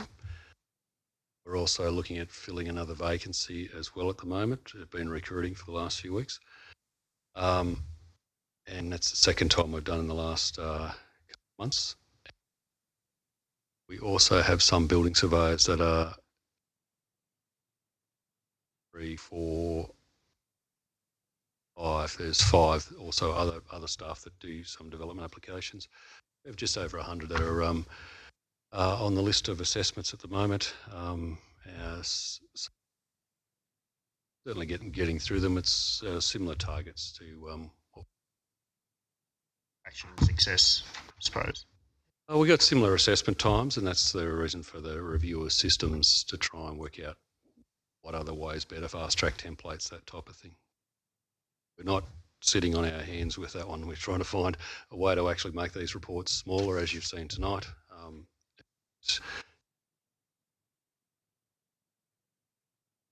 Thank you, Mr. Hodges. I just have a question myself with regards to the expiry of some of these development applications. My understanding, and I may be incorrect here, is that should the applicant use to just put a couple of surveying pegs in there, then the development application may be extended. My question is, that is correct, how long can it be extended while ever those surveying pegs remain in the ground? Interesting legal question, Councillor Mileto. It's once they start it, it then has started for good, and so it's about the definition of what practical commencement is. An example of that has been the one on Bathurst Road. It was approved some years ago. It'd probably be in double figures by now, I'd imagine. They commenced that application by demolishing a garage on the site from the original house. So once they prove that they've started, they can continue on for as long as they need. Thank you. Are there any further questions of the Director? Any further discussion with regards to that item? If not, I will put the motion. All in favour? Show of hands, please. Any against? Carried. Item 2.2, minutes of the Economic Development Community Committee held on the 9th of August 2023.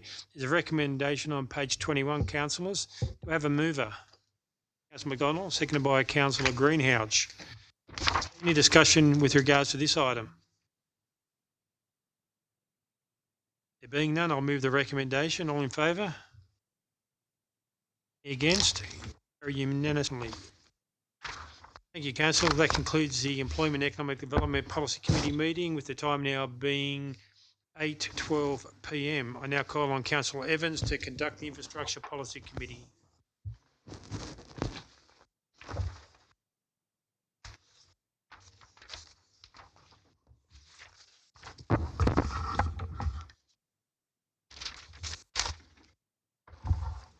Thank you, Councillor Mileto. I'll open the Infrastructure Policy Committee meeting at 8:14. There were no declarations of pecuniary interests, unless anyone would like to raise some now. You will move on to item 2.1, minutes of the Traffic Committee from the 8th of August. Recommendations on page 5. Can I have a mover? Thank you, Councillor Floyd. Councillor Peterson, thank you. Any discussion on the item?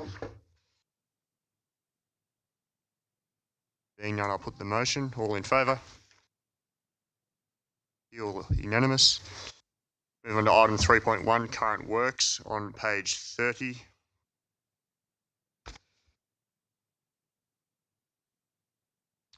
I have a mover for the motion to accept the current works report. Thank you, Councillor McDonald. Councillor Greenhouse, second. Thank you. Discussion on current works. Councillor Greenhouse. So just a question. On page 37, it says, Council received a request from DPIE for further information, including a geomorphic assessment. Council has till the 30th of November 2023 to provide this information. Have we provided that information yet? And how much longer do we foresee that this may be held up? We've sought a meeting directly with the assessors to ascertain to what end such a study would be used for, given the modelling that we've done, and we're only taking water out of the top end of the hydrograph, so to speak. So we're only taking water out of the system while it's in full flow and working well in a storm event, and then we're not affecting the lower end event. So with that type of approach, we're going to question to what end. We're also going to going to be able to present to the assessors who have changed over time and don't necessarily have a direct history with this project, a presentation on the project. So I'm hoping we'll work through that much quicker than the November date, without necessarily having to provide such a report. Thank you. Councillor Peterson. Just following on from that, if we do get an approval granted, what would be the estimated ballpark time before the project was finished to a point where it could contribute to the town's water supply? That's why we need it approved in the next probably 3 months if it's going to be available for the next summer period.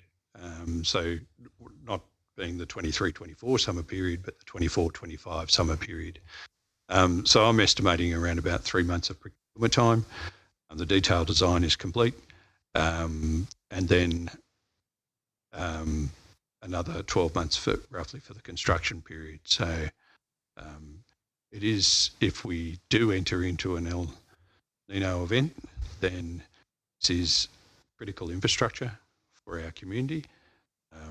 While we survived the last 3-year drought, we'd like to be able to be using this from and appreciating the secure yield that this infrastructure will add to our water supply. So we'd like to be using that from year 1 of the first drought, not year 3. Questions, Kevin, Councillor Duffy. Yeah, thank you, Mr. Chair.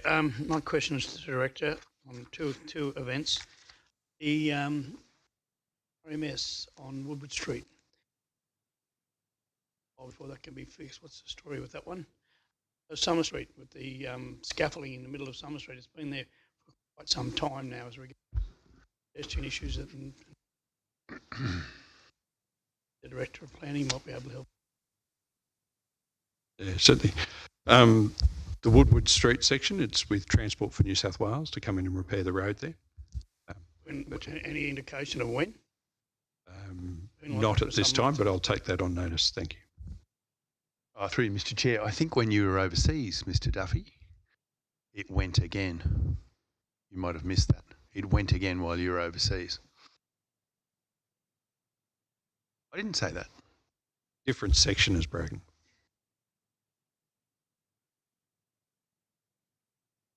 Through you, Mr. Chair, so in relation to the question about scaffolding in the main street, so we're talking the area around where the formerly the Cafe Latte shop was located, which was damaged by fire. Yeah, so we've had repairs under an emergency order at the time. It's taken some years, but we've the Cafe Latte building, so it was now made secure. So the awning and the props were removed under that awning just recently. The ones you see there now are actually completely different ones. Look, it's the same area. The next 3 shops in a row have approval to refurbish those shops now. Dressing for that. So benefit is by having the cafe awning. So there's not awning, the propping. There's less impacts. So I was very much aware, talking to Councillor Evans, of the impact on a menswear shop next door. That's opened back up again now. So I expect 6 months. Any further questions?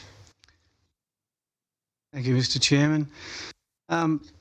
Just wondering what staff are doing about the, I suppose, the embarrassing piece of road that's along Huntley Road that leads to our airport, which has been a nightmare for a long time, and there's been nothing done about it. So, you know, we have people who visit our city who go to the airport and they have to drive across that piece of garbage every day. I'm just wondering what's going on with it. Drive around with our eyes closed, do we? No, not at all. We've completed a number of sections of upgrade on Huntley Road. But not that bit. Sorry? Not the bit near Jack Brabham that's been a mess for like nearly 2 years. The bit near Jack Brabham, we're holding until we get some of the earthworks completed on that site. Someone's killed or? No, not at all. Yeah. We'll maintain the surface while ever working through there, but the upgrade of the road will be put on hold until the earthworks are complete on the sports precinct itself. Okay, I don't understand what that's got to do with the import of sports material precinct, coming Mr. in and Chairman. out of there. I don't understand. I'm not here to debate staff, sorry. I'm here to debate councillors. Thank you, Councillor Whitten. I didn't get an answer. Are they going to, when is the schedule to do it? So after the sporting precinct? For that question, Councillor Whitten. At community meeting for the Southern Feeder Road the other week, concerns were raised from community members about the safety of Shirley and Pinnacle Road. We've got again, similar to Councillor Whitten's situation, an increasing number of traffic going through that area. Is there any investigation underway to improve safety, and are we going to look at upgrading that road surface while there's works ongoing? Although there is works ongoing, as Councillor Whitten said, people are still using it. It's not bloody safe.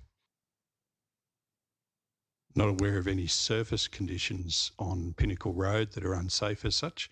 I'm aware there's some concerns with the intersection, and we are doing additional works there as far as the hold line that had been painted there previously is now starting to fade. So we're repainting that.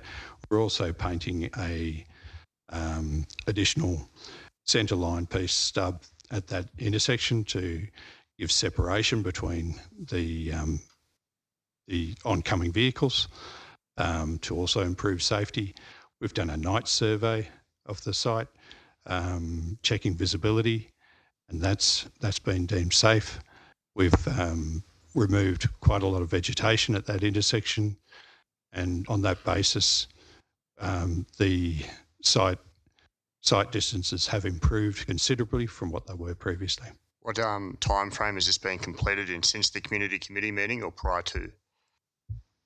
Prior to most of those things. I think concern was raised during the meeting. I think we might have to have another look at it. And following on from Councillor Whitten's point, could we have a report from staff on an estimated time of works for Shirley Road and also Huntley Road? Was it, Councillor Whitten? Would that satisfy your answer? Well, I'm happy to move a motion to that fact, Mr. Chairman. I think it's been always policy of this council to get reports back to council. There should be a motion put to the chamber. Otherwise, the reports have no obligation to report back. So I'm happy to move a matter arising that we get a report back to give us an idea of when those particular sections may be maintained to at least a safe condition. I'll second that motion. We have a motion then. Any discussion? Councillor For Duffy. clarification, we're talking about the Aerodrome Road all the way out? I'm talking about the piece near Jack Brabham Park, right as you come around the corner, where the old starting grid used to be to Nublar. Like Nublar is like a heritage piece of infrastructure to Orange that major people come to, and we have a big event there. But the road is a nightmare right around Nublar, but let's focus on one bit that is. In addition to Shirley. Where you have to drive on the other side of the road, but you can't drive on the right hand, on the actual left-hand side of the road. Yep. Further discussion on the motion? Being none, I'll put the motion. Councillor Whitten, would you like to clarify what it is? Just water on Shirley and Huntley Road. Well, I'd like to know when the works, like when there's going to be some maintenance done on the Huntley Road at that particular dangerous one. Like, it is the entrance to our major infrastructure of the city where people come and go. And a number of people have said to me, like, disgusting, like people who don't come from Orange, right? So. And understands the motion we're voting on? Motion all in favour? Against? Thank you. Further discussion on current works? Being none, I'll put the motion. All in favour? Against? I'll close the Infrastructure Committee meeting at the time being 8:25 and pass to Councillor Greenhouse for Sports and Rec. Thank you.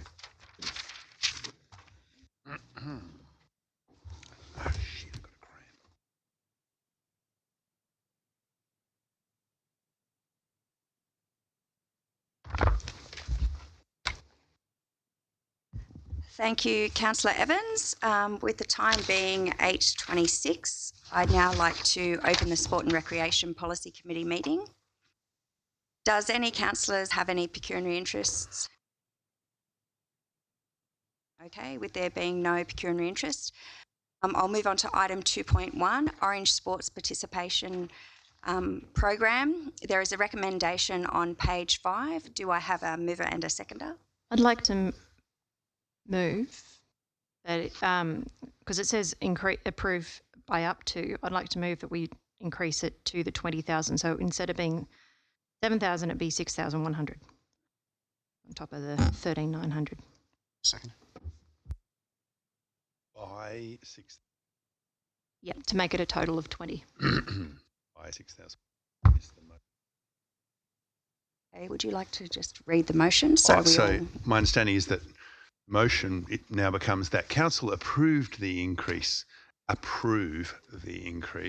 in the sports participation budget by $6,100.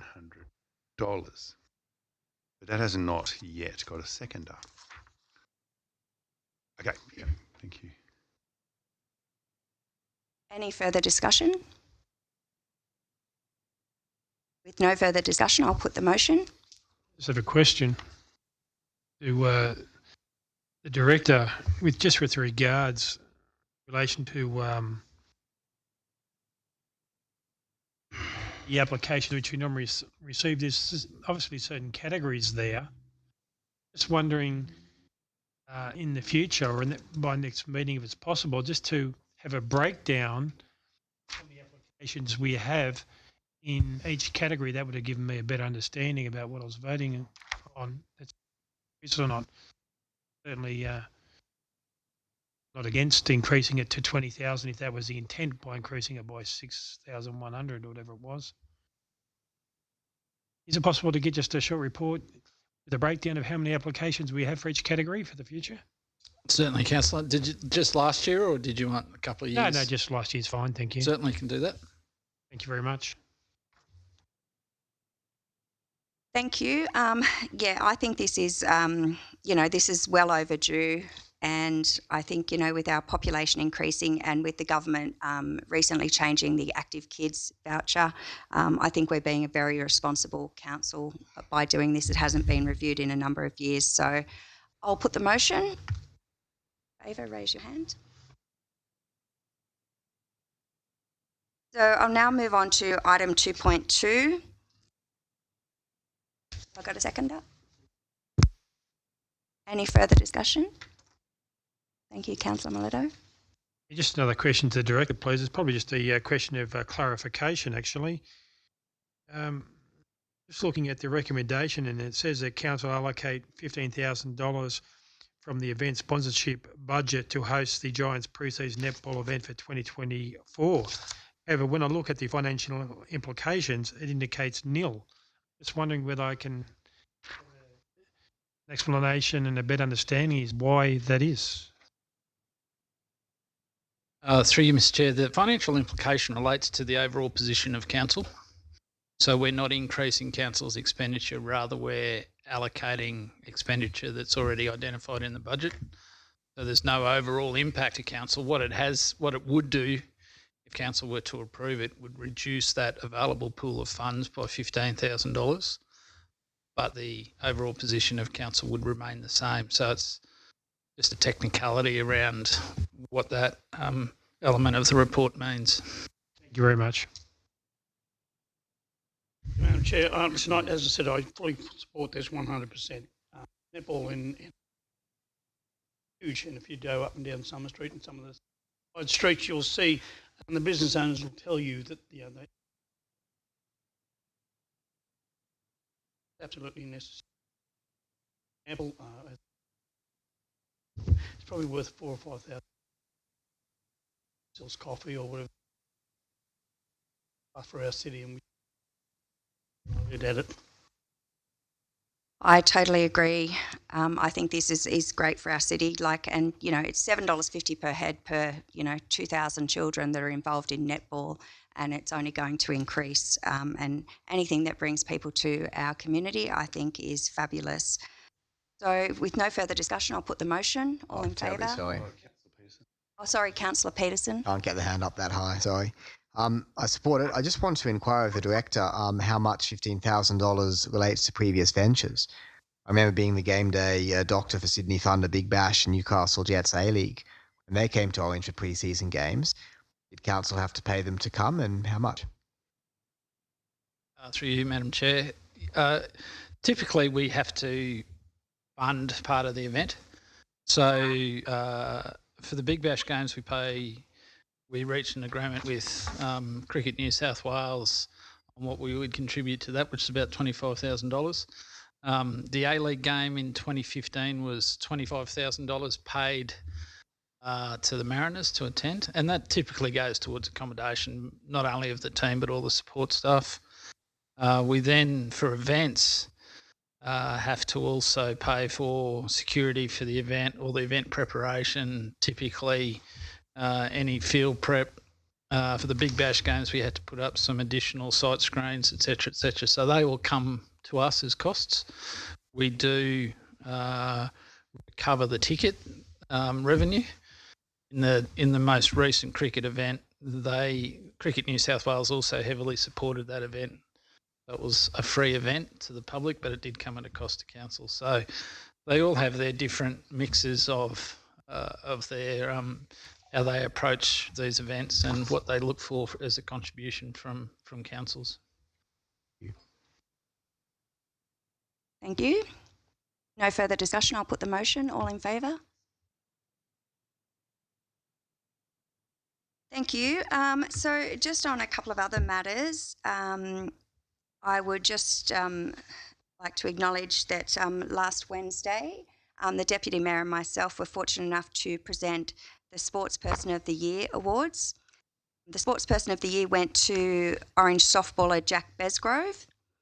The Junior Sportsperson of the Year went to Dallas George for his Muay Thai. And the Sports Volunteer of the Year went to Jason French, who's been supporting children in our community for 28 years in netball, athletics, hockey, rugby league and league tag. So that is a massive achievement, and I would just like to congratulate all those people that were nominated and all those winners.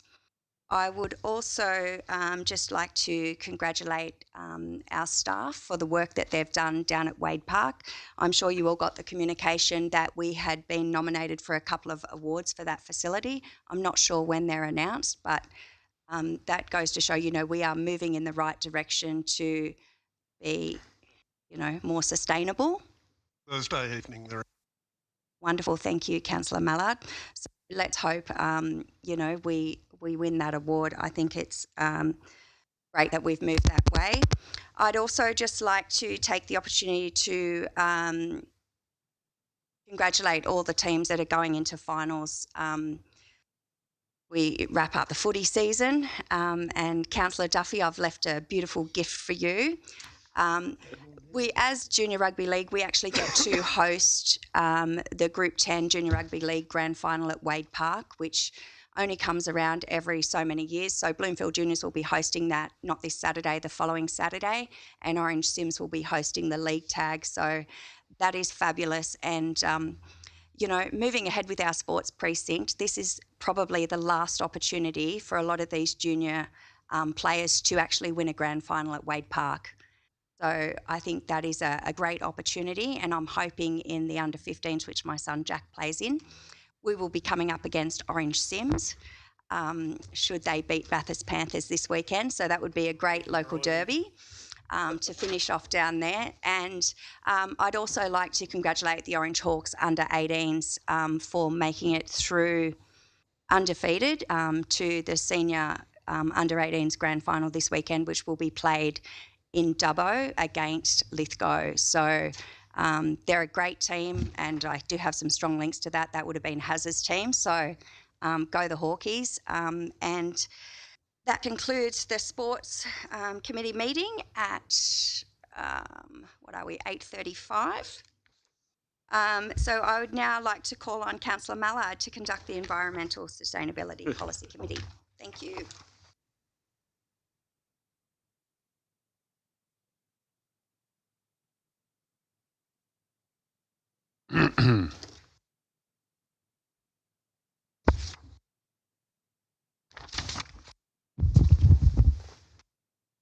Thank you, Councillor Greenhalgh. I will open the Environmental Sustainability Policy Committee meeting on the 5th of September with the time being 8:33 p.m.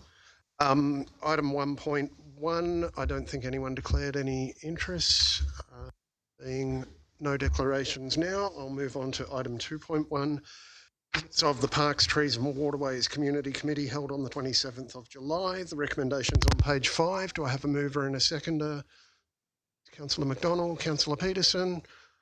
Is there any discussion on this item? Being none, I'll put the motion. All in favour? Against? Carried. Rising, Mr Chair. Councillor Evans. Driving around the city the last couple of weeks, I've noticed the amount of rubbish that's about, particularly on the Northern Distributor Road. I'm just wondering who is responsible for maintaining the cleanliness of some of our roads and how do we go about getting it back up to standard? Oh, can I answer that, Mr Chair? The Northern Distributor, my understanding is that we're still responsible for the road verges. So I was actually talking to Wangarang the other day. We've done NDR cleanups with Wangarang with a view to getting them to help us again. It seems to have got worse, Councillor. We've done EPA litter campaign. I don't know if anyone's noticed that it is getting worse. So it hasn't gone unnoticed. Historically, we've used Wangarang a fair bit, but we've got to do something about it, I think. And we've had public campaigns before, but I live out of town, and the amount of takeaway food stuff that gets dumped 10 minutes from the takeaway food shops is diabolical at the moment. We're on it and it's in the... We might need to take it further than we're onto it and actually do some budget allocation, I think. Okay, there being nothing else on that item, thanks Councillor Evans. I'll move to item 2.2, minutes of the Environmental Sustainability Community Committee meeting. There is a recommendation on page 21. Do I have a mover and a seconder for that? Councillor McDonald, Councillor Greenhalgh. Is there any discussion on this item? Being no discussion, I'll put the motion. All in favour? Against? Thank you, councillors. That concludes the Environmental Sustainability Policy Committee meeting. Time being 8:36 p.m. I'll call on Councillor Duffy to conduct the Finance Policy Committee.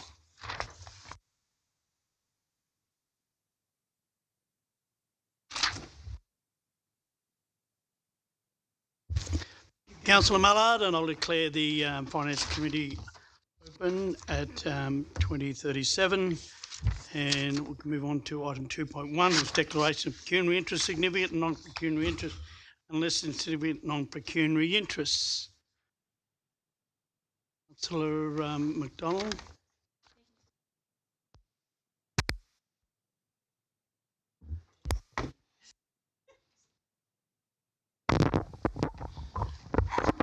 Thank you. I'd just like to declare a non-significant non-pecuniary interest in item 2.1 point 1 because in that performance, I think that was, yes, that's it. Councillor Floyd. I just had one from earlier on that I discussed, item 2.1 as well, number 12 for the Mr. Perfect barbecue. Councillor Evans. Thank you, Mr Chair. I'll declare an interest in 2.1 as I'm on the board for Business Orange. Thank you. Any further declarations of interest? Being no further declarations of interest, we'll move on to 2.1. And someone like to move, or I'm happy to move them, that we deal with them one by one. I'll second that. With number 1, which is a recommendation on page 6, and it is to donate $2,500, the category maximum, towards the request of $10,000 from the Allegary singers of their performance of them. Yep, and Elijah and Orange and Bathurst. Have a mover and a seconder? I'm happy to move it, but I just did have a question on it. This came to us. First of all, we have a seconder. Seconded by Councillor Floyd. Previously, and we put it back to see whether we could get, if the applicant had applied to Bathurst Council for any funding. Did we? They just put it back to us. Thank you, through Mr Chair. We did ask them to come back to us. We did not receive any further information application to indicate that they have got sponsorship from Bathurst, so I can't confirm or deny that. Okay.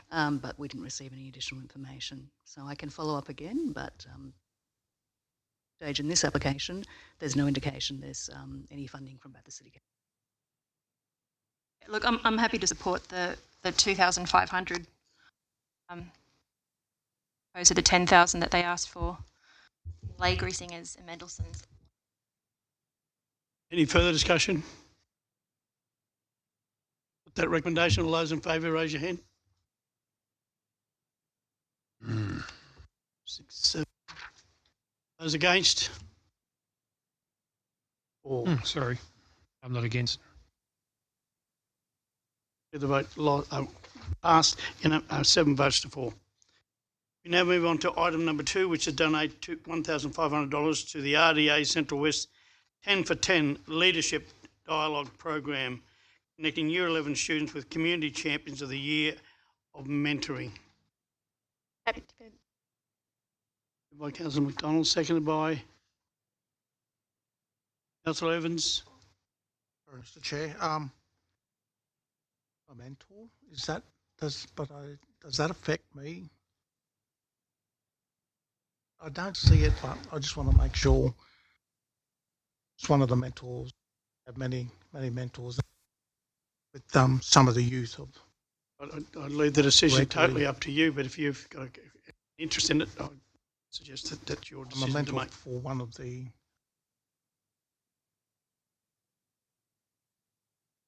My bad. I will declare. Yeah, I better. Look better that way.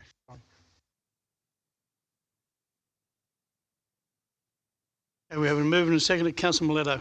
Just a question, clarification, I guess. I know that there are 11 students, but they're from all different LGAs. I'm just wondering whether Gabon and Blaney councils are also contributing to the program.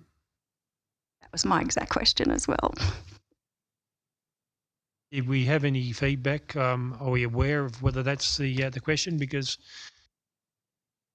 it seems to be an application which would go across 3 different LGAs. Director Rob. I was just going through the application again. You don't ask it as a specific question. I can take that on notice and follow up. At this stage, I can't. I won't be able to answer the question if other funding has come from the other LGA. So I'll take that on notice if I may. Thank you.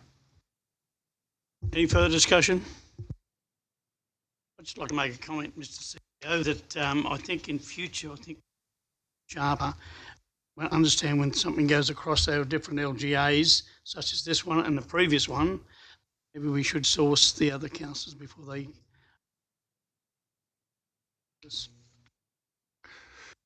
We'll take that on board. Thank you, Mr. Chair. We'll take that on board. Perhaps we can make it a standard question. Okay. Any further discussion? Motion? All those in favour? 6. Against? 2. I declare the motion passed. Item number 3, we'll call. Here he comes. Motion.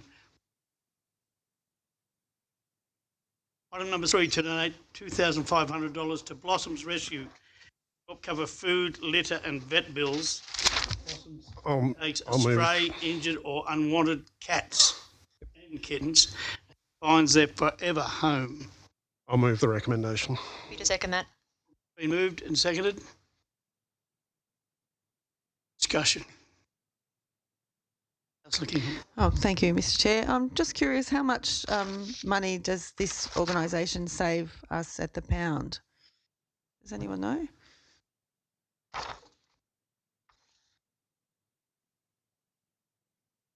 Just an estimate would be fine. Just.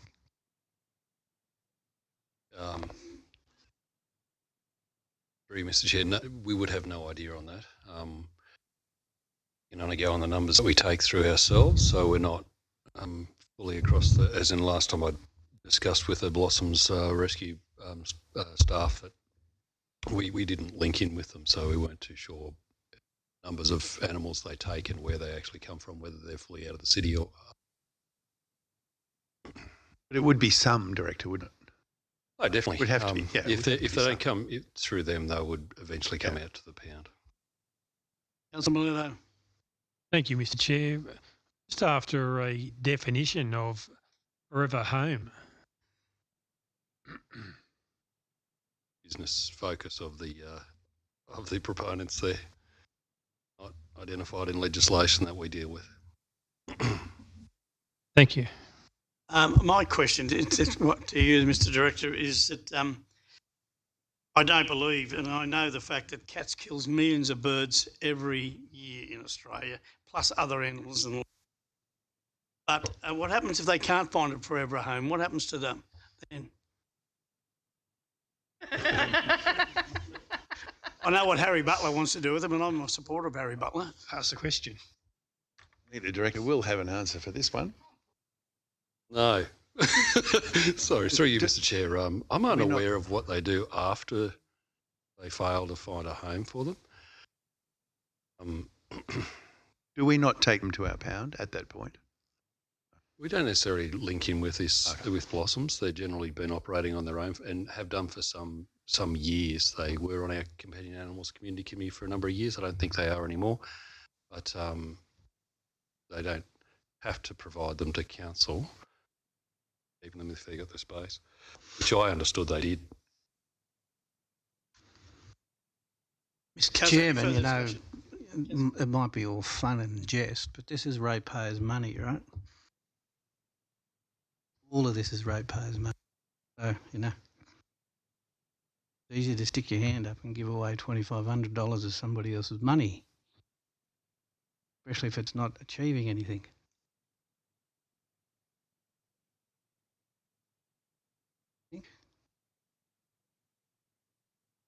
Councillor Mallard. Yeah, thanks. Look, I want to say rescue organisations I know through working on the Companion Animals Committee and just being involved in caring about animal welfare are doing a huge amount of load in attempting to deal with the massive numbers of animals that come through pounds. So as the Director said, while our pound might not be doing much work with Blossoms Rescue in particular at the moment, most of the rehoming that goes on happens through these sorts of organisations. You know, the pound would be struggling a lot more with capacity, and they're all stretched all over the state. And I know our pound works with rescue organisations, not just in Orange, but all over the place to try and find places to make sure animals do find loving homes where they can live out their lives, hopefully safely and responsibly raised. And I think that sort of education is something that we need to keep focusing on as well. But I think the people who look at rehoming animals through rescue organisations are also the ones who care enough to take those things seriously as well. I think we've got much bigger problems with things like backyard breeders and people who don't get their pets desexed. So yeah, I'm very happy to support this money to help them. I know what the costs of keeping animals have been like, and yeah, I think the funds, as they note, are going to be also going into obviously supporting. They're going to be using services of local vets as well. Councillor Mallard, Councillor Evans. Yeah, thank you, Mr. Chair. I'll echo Councillor Mallard's comments. These organisations really are a fantastic asset of the community and relieve pressure from our pound. When we look at other applications to say, well, who else have they asked money from? And the answer for this type of organisation is generally the community. And you see these organisations are flooded with donations of blankets, food and all sorts of things to help people with that transition. So I think it's something that the community would be content with us getting behind and helping to support in the way the community already does. Thank you. Councillor Greenhalgh. I'm happy to support that too. And I think Blossoms Rescue, like they take a lot of pressure off the vets too. Like I know the vets take a lot of them in, and if they aren't able to, you know, rehome them and they get full, then I think they hand them over to Blossoms and places like that before they do go to our pound as a last resort. So I'm happy to support that. Further comment? My just comment is I'm happy to support it, but I take on board what Councillor Whitten says. Regards to that, I don't see anywhere where I haven't completely read the report yet as regards to the number of cats that they care of in their forever home. But maybe that's something in future we could, if they come back again next year, should be a question we ask. Okay, councillor, no further discussion. I'll put that recommendation. All those in favour? Yep. Is that a yes? All those against? Declare the motion carried. Number 4, donate $2,500 towards a request of $10,000 from the Lions Australia District Camp Lacola towards the cost of running a camp for people either physical or mental disabilities or both. To move it. Been moved by Councillor Miletto, seconded by Councillor McDonald. Any discussion? No discussion. I'm going to put that recommendation. All those in favour say aye. Carried unanimous. Item number 5, donate $2,300 to Central West Antique Machinery and Collectors Club to help cover costs of members travelling long distance to work at Lake Canobolas Pumping Station. Moving by Councillor Frank Kinghorn. Yep. Seconded by Councillor Greenhalgh. Any discussion? Sorry. So this is the pump house out at the lake, which has become an engineering heritage marker for Orange, and this is for the engineers and the people with the skills to do it up so that it actually can become a tourist attraction out there. So these people are volunteering their time and expertise to do it. But not many of them live here, so they do. Some of them do have to come a long way to do it. So this is probably the least we can do to thank them for their time and skills in getting this done. So we've got the marker out there, but it's still all boarded up and you can't really see it. So it would be nice to see it out there. You get a certain demographic of people that get very excited by those things, and it would certainly attract some people to Orange if it was done up. Councillor McDonald. Thank you, Mr. Chair. Just a question through you, probably to given that the applicant is Central West Antique Machinery, I'm just wondering what, like when it says they've got to travel long distances, anyone outside the Central West? Just out of curiosity. So through you, Mr. Chair, just on page 36, they have detailed where these people are coming from. So Golgong Molong, missed that, and three other areas. And so it's Golgong, Molong, Kidal and Forbes, and the distance that they travel and the return journey and the cost. So they've been quite detailed on those costs. Further comment?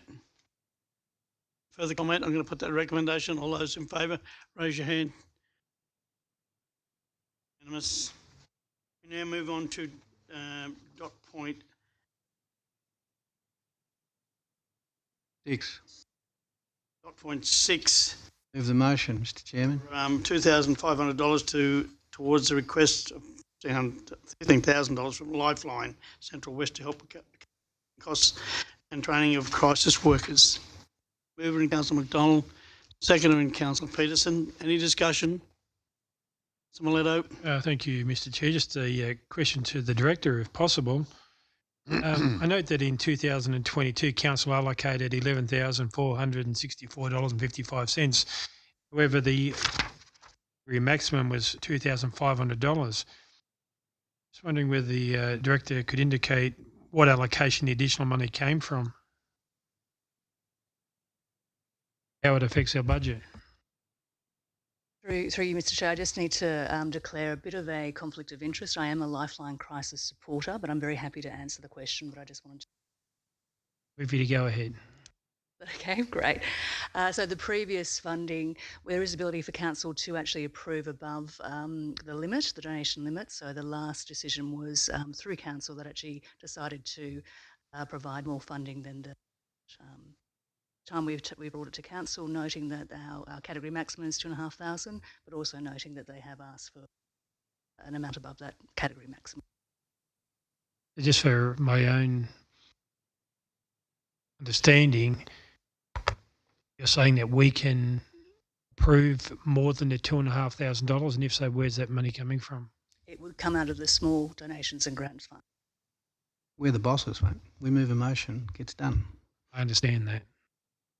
I'm also, whilst this is a very worthwhile cause, and I certainly support mental health initiatives, things like that, I'm just mindful of the budget we have when there are a lot of other organisations, worthy organisations as well. And yes, Lifeline are one of those, but they also have the opportunity to source funding from other sources as well. So I'm just curious to know how that would impact on the budget, but certainly I do support mental health initiatives and respect the role that they play in the community. And thank you for your service also, Director. Any further, Councillor McDonald? Thank you, Mr. Chair. Just through you again to the Director. Do we know why because just going back over the last several years, the last 10 years, what they're requiring is increased quite substantially. Do we know why? Like, is it purely due to demand, or is it they lost funding from other sources? In their application, they've talked about requirement for the funding, training, support that has increased.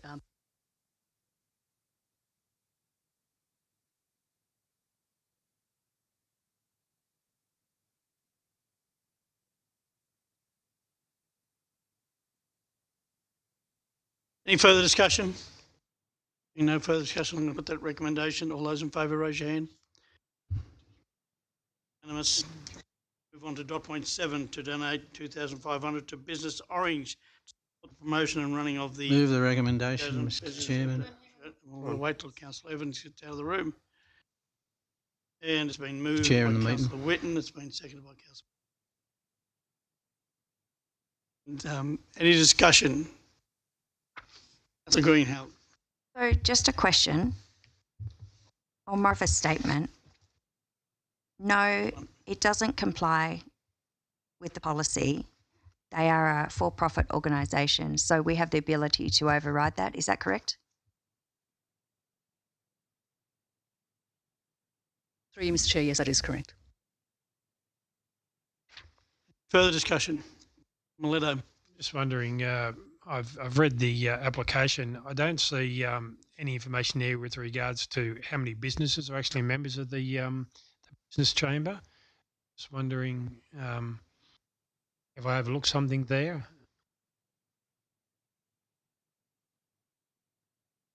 Sure, that's correct. The information provided is the number of attendees that they anticipate to hold through this event, which is 300 attendees, but not the number of businesses which are members of the chamber is not included in the application. Thank you. Councillor Whitten. Thank you, Mr. Chairman. Look, I'm happy to support the recommendation. For many years, or for generally my time on this council, we have supported the business chamber in their when they do have awards nights.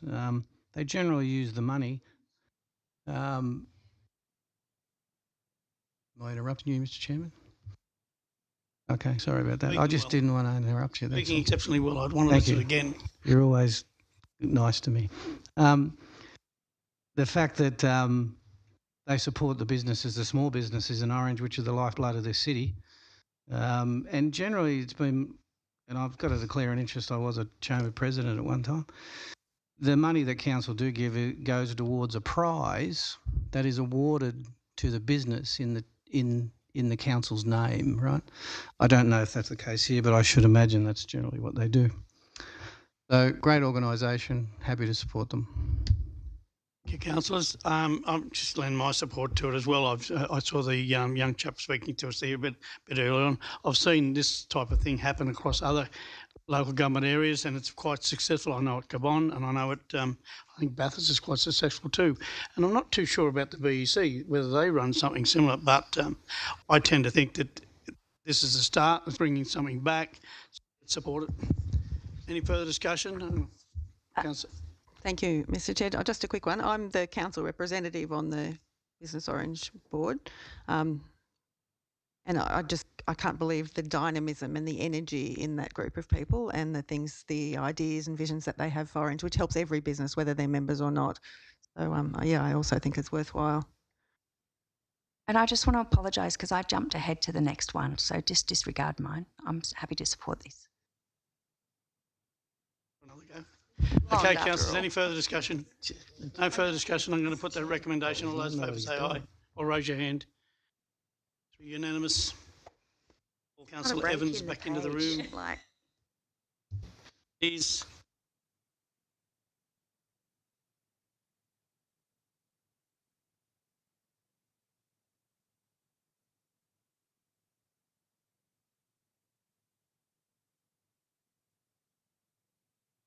That recommendation went through unanimously.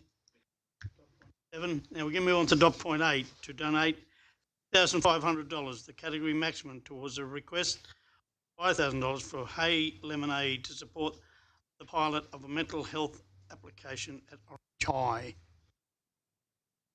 I'll move that we don't give the money, Mr. Chair. Second that.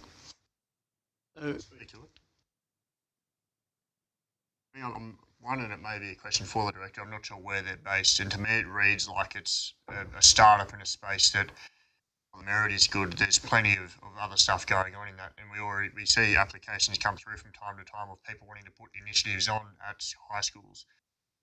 There's enough going on to be funding someone's startup, is my opinion of this. Councillor McDonald. Thank you, Mr. Chair. Look, I'll second what Councillor Evans said. It would have been nice if the applicant had actually come along and was spoken to us a bit about what this app is and what it looks like. I think I'm not happy to sign over money to this at this stage. Yeah, I'd just like to echo that. And I know, like, particularly in Orange High, like, they take part in the resilience program, which as council we have done a grant application to secure that. So I think the kids are well and truly vested in that without confusing them further. But yeah, normally happy to support anything like that, but I'll have to say no on this occasion as well. Any further comments? You read out the recommendation since it's not the one that's written. Well, I think the recommendation is to vote against it. You could just leave it as it is, correct, Councillor Wynne, and just vote against it. I think would be simpler. Put it and then put it to the vote. We're quite aware of what we're voting on. All those in favour, raise your hand. 0. That was to refuse, wasn't it? Well, I think you're putting it as written. Direct negative. As a point of order, you can't have a direct negative of the. And no one wants to support it, and then you're putting it against, and everyone's about to put their hand up. How long have you been on council? All those in favour of the recommendation. 0. Now, Councillor Evans' recommendation. All those in favour. Against. Just say against. Just say all those against. All those against. Okay. There you go. It's defeated. Now. It's 0. Okay. Thank you. I know what I'm doing. I think. Yeah. You're right. Number 9. Donate $2,500 to road safety education to help reduce costs of students to attend workshops for year 10, 11, run at 7 local high schools. Happy to move it, Mr. Chair. Second that, Mr. Chair. Been moved and seconded. Just a question through you, if I can. How many children would normally take part in this each year?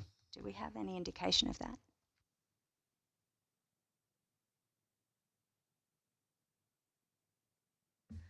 I might need to take that on notice. It's not detailed in their application exactly how many drivers. Take that on notice. Thank you. I'd just like to make a comment on that. I've been involved in taking busloads of students to the racecourse where they've had training with the police are involved as well with that as well, and I hope that our road safety officer will be involved as well.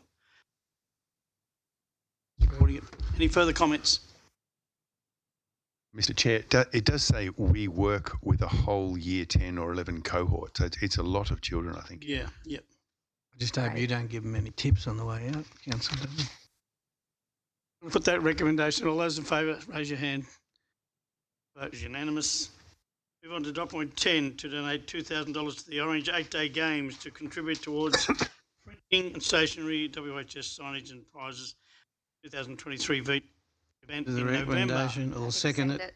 Move it, second it. Moved and seconded. Do we have any discussion? No discussion. I'm going to put that recommendation. All those in favour, raise your hand. The vote is unanimous. Move on now to dot point 11, which is donate 1564 to MRO Martial Arts for the purchase of new set of mixed martial arts mats, dojo in orange.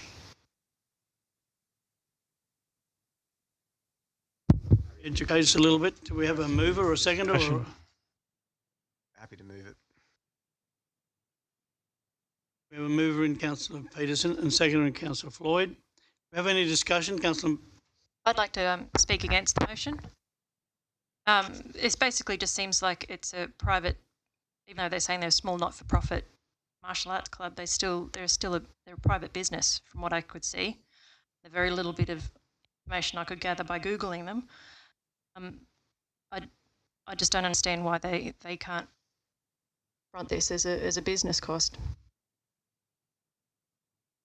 Further comment? The director like to make a comment?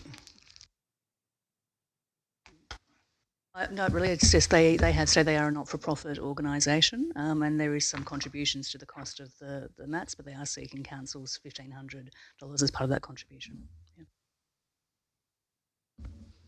Just like to make a comment that I'm going to support vote against their recommendation. All said. Any further discussion? The resolution. All those in favour? Those against? Unanimously lost. Now move on to dot point. Floyd leaving the room. My barbecue, is that right, Mr. Councillor Floyd? Okay. $2,500 to the category maximum towards the request $1,000 to Mr. Perfect to support the running of their monthly barbecues in support of men's health. We have a mover? Happy to move it. I'll second it. Seconded Councillor Whitten. Any discussion? A question through you, Mr. Chair. How else do they fundraise? Party or previous party sponsorship? How have they cost so far?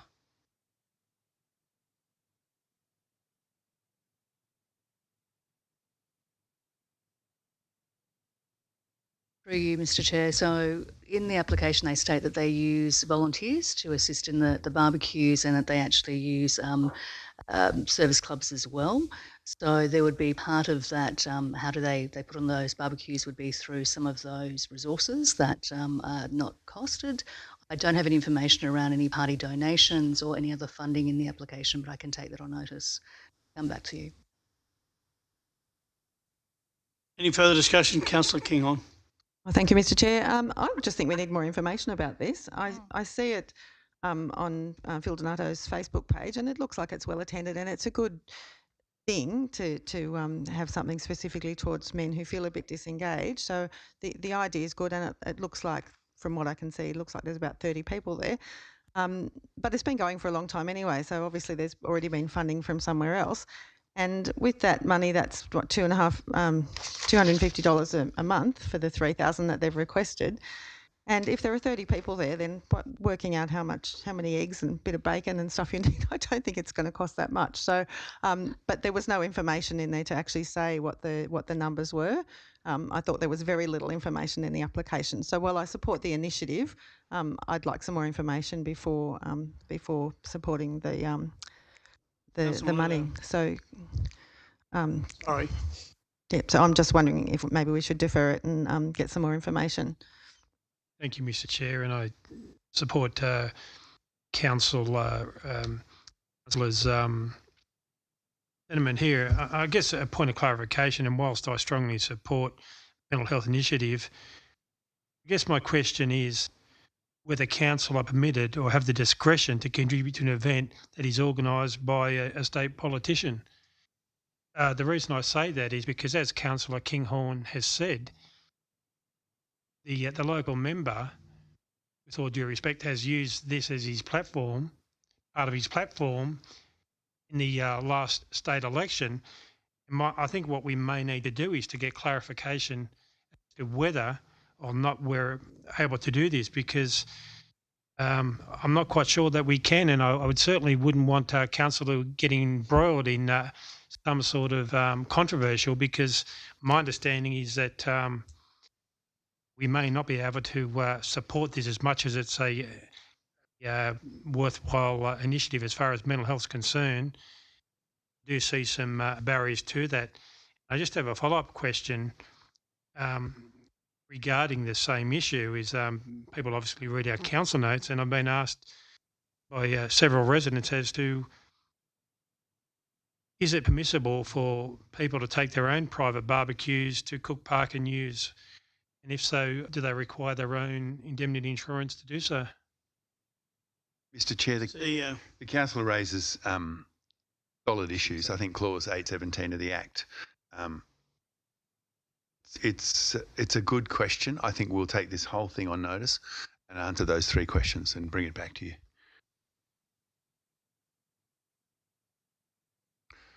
That would be if you can get a seconder, yes, by all means. Yep, I'll second.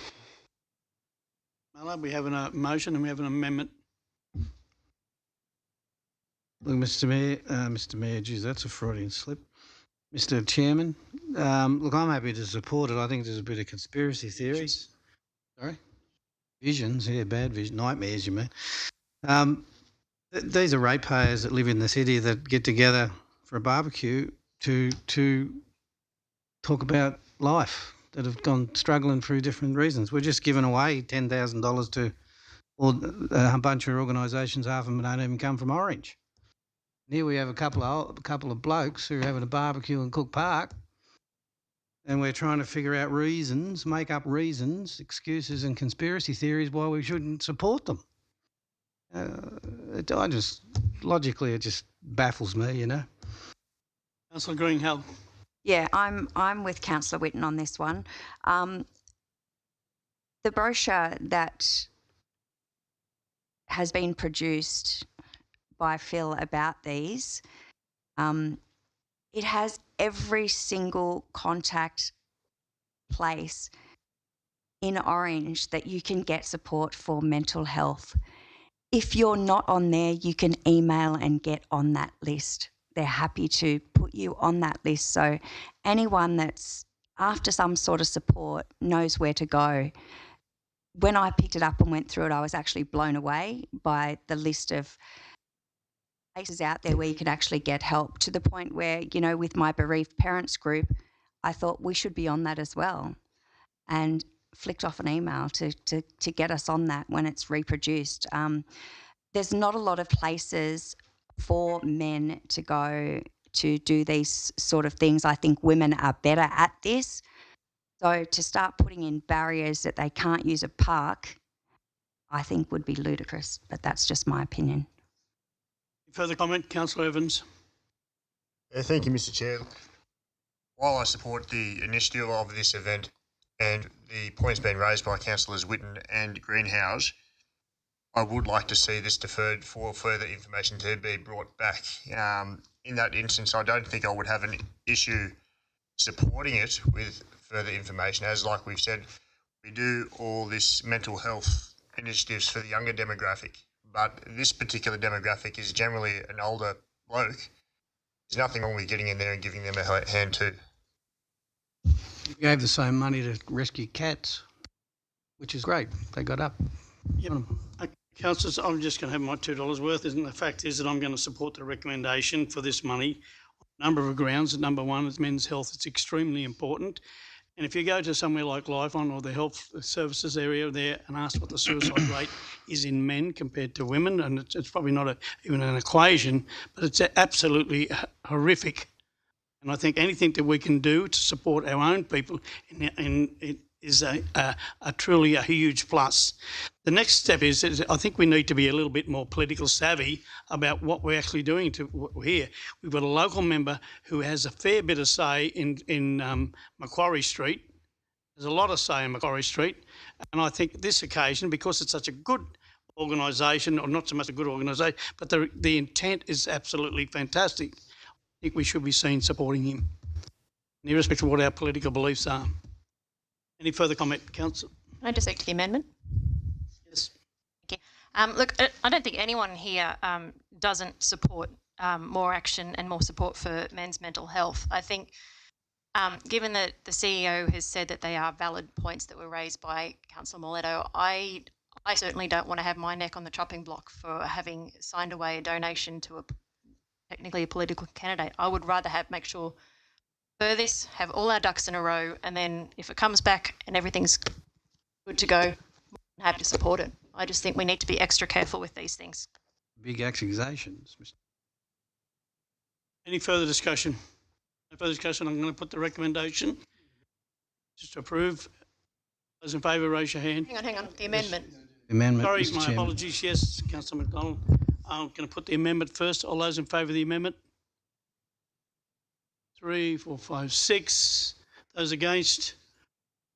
3, 4. I declare One the behind amendment. 4. Oh, sorry. I didn't think you saw him, Mr. Chairman. He head off with his arm, didn't you see it come from? 6 points votes to 4. Councillor Floyd declared an interest, so that's the total what the vote is.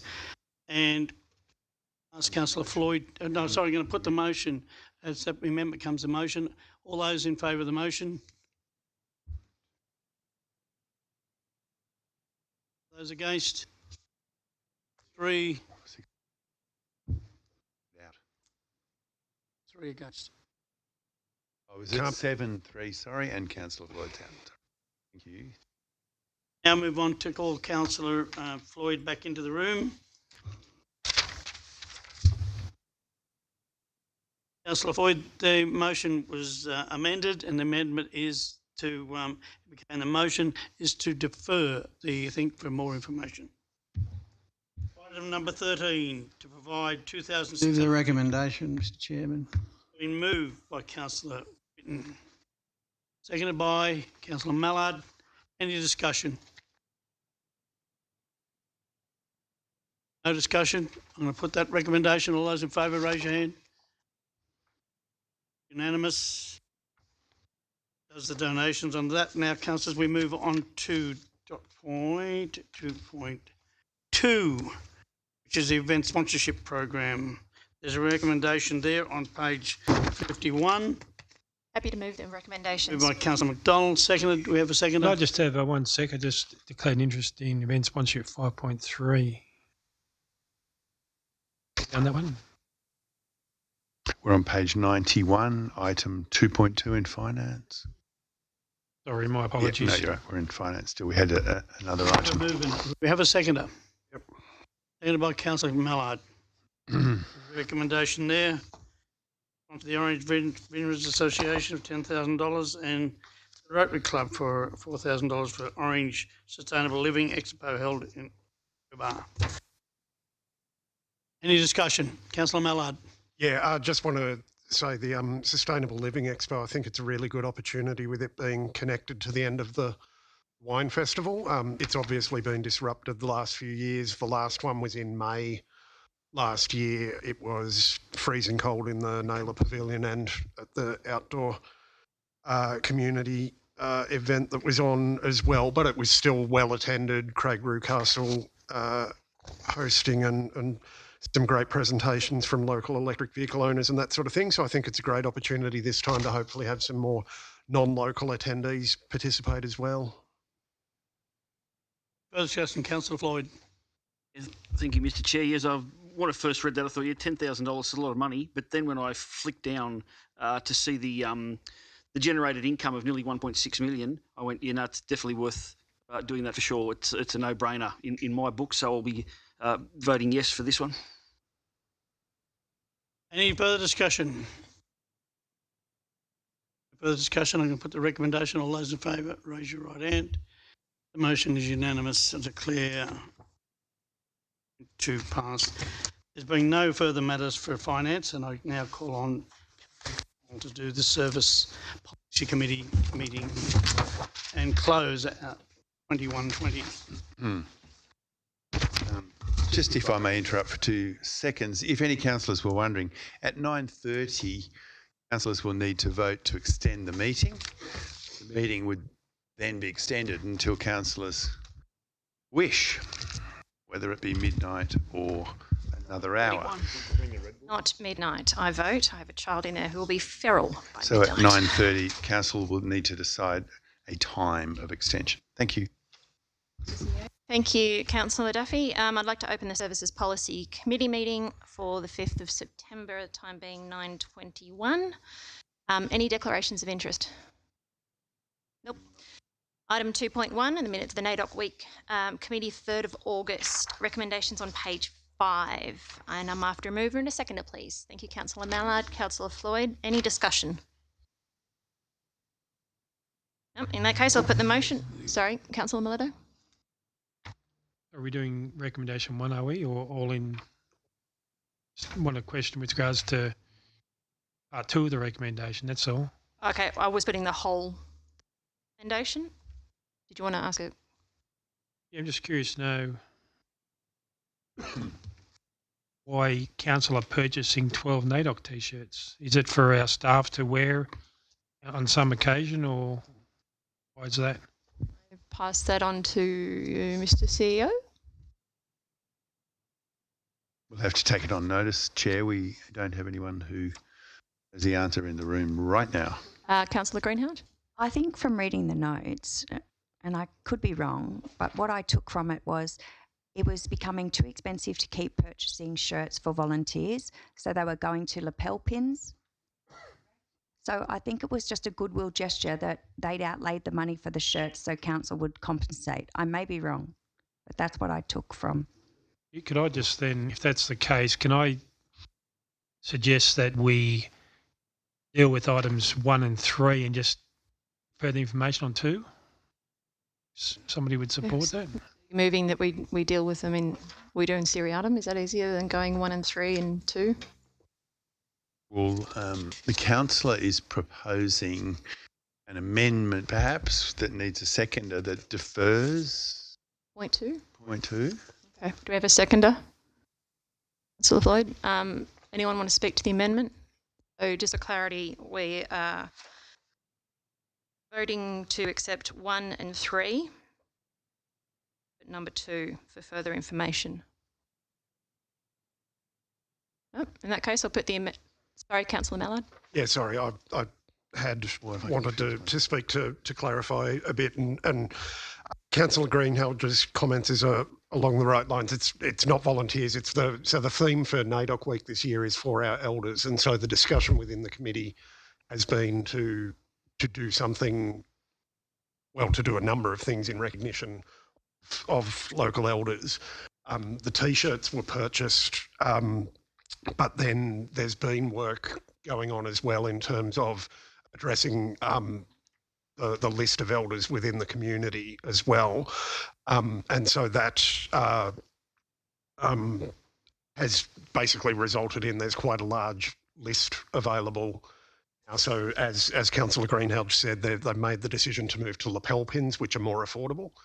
And yeah, the suggestion that came out of it was that council would be able to sort of take on those shirts, and my understanding is those shirts will then go to the elders who are part of the local elders group that the community services team work with.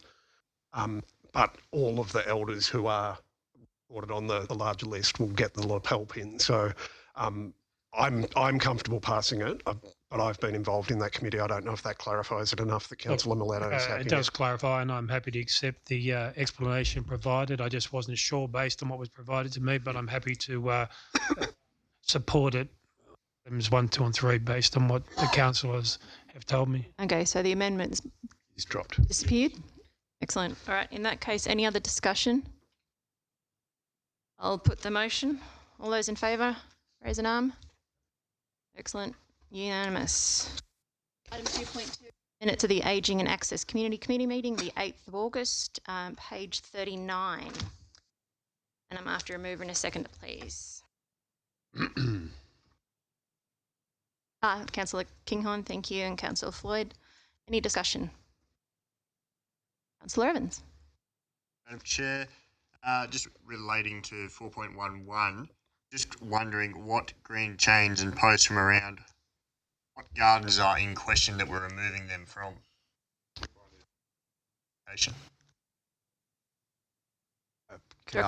Sorry, Councillor Peterson, did you want to? Chair of that committee, whilst the roads go beyond me, there are certain intersections around. I'm pretty sure it's in Nansen Street, and there's a small little garden. When then you sort of walk through the garden, to get to cross the road, and there was just a concern that those chains were getting in the way of council staff looking after them, so walking frames and stuff like that. Probably get you the exact streets if you want, but that kind of area. Any other questions or discussion? Greenhalgh? Yeah, totally agree with item 4.12 about the travelator. Has been yes. out of action for a long, long time, and you do see elderly people struggling to get up there. So definitely needs some action. Any other discussion? In that case, I'll put the motion. All those in favour, raise an arm. Excellent. Unanimous, thank you. That concludes the Services Policy meeting, and I will hand back to Councillor Power to decide on how much later we stay.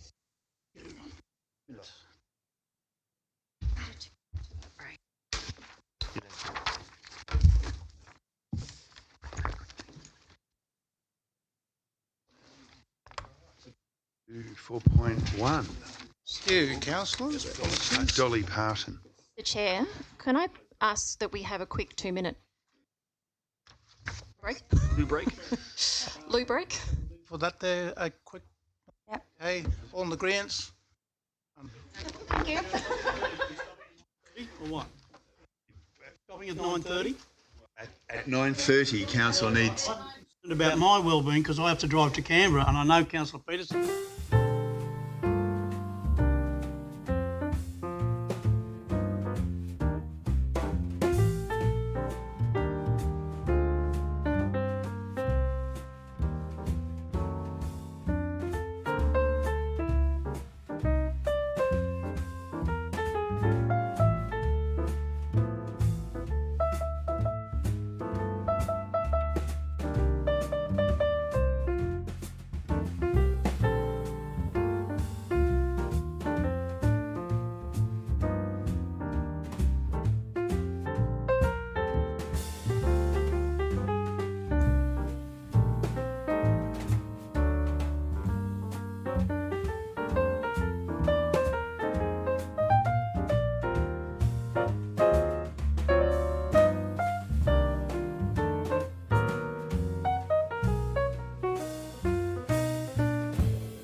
we will move back into business again.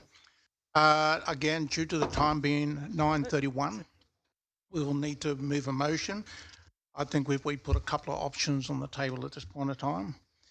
The first option is that we close the meeting now. The second option is that we extend the meeting either for half an hour or full hour, or the third option is that we continue to move forward and finish all items on the agenda, including the closed meeting too.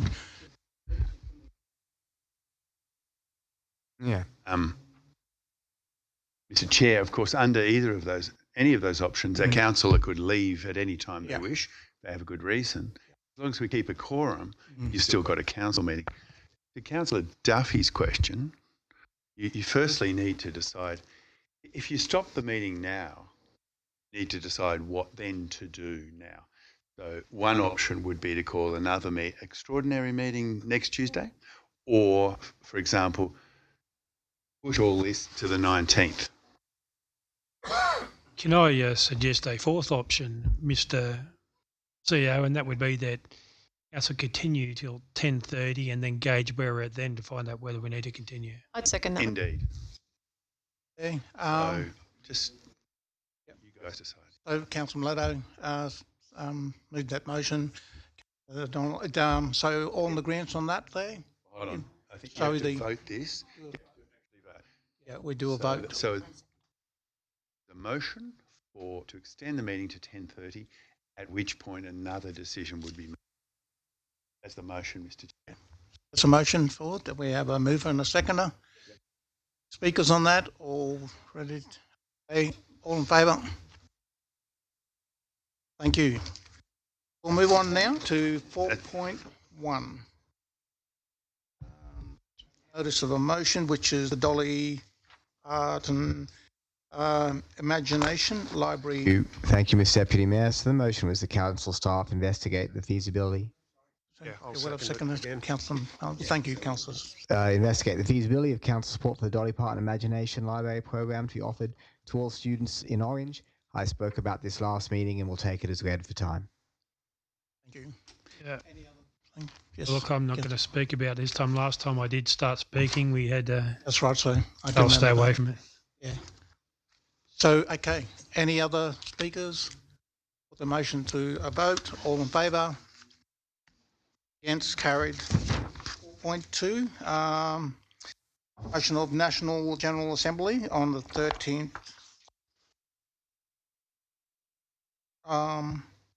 The report, yeah. Report. Assembly of the 13th to the 16th of June 2023, council report. Councillor McDonald, would you like to remove your motion? Yes, yeah, it's just. Have a second. Thanks to Councillor Mallard. Yes. Any discussions on that report? Just sorry, sir. Thank you for the report, Donald. Very good. Thank you. I do agree with that too. Okay. Motion. Vote. All in favour? Carried. Thank you. Move on to general reports.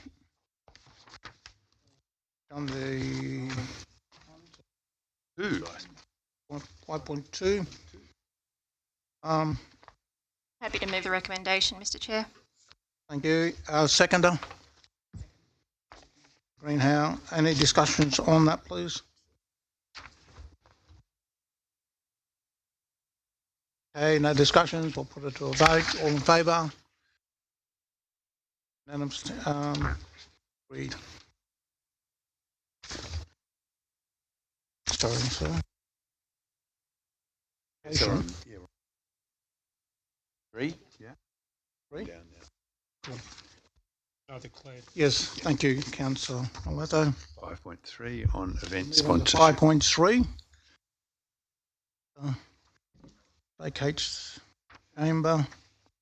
It's the event sponsorship program change in detail sponsored event. Thank you. And another seconder, please. Thank you, Councillor Greenhow. Any speakers on this motion? Yes, Councillor Peterson. Yes, just trying to be brief.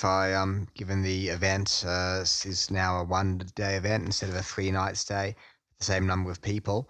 I thought the truncated duration would reduce the expenditure required to organise.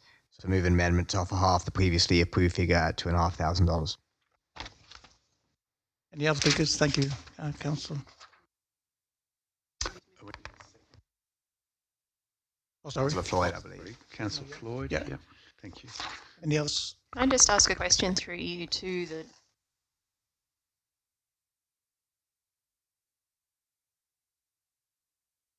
when this came to us previously, I'm just trying to get my correct.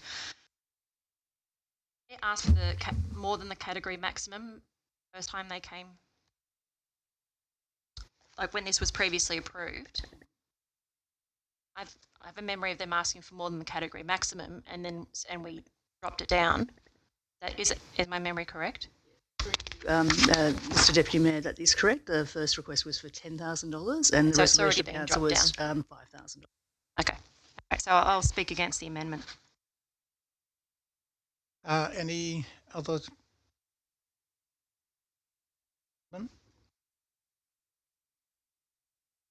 Okay, we will vote on the amendment.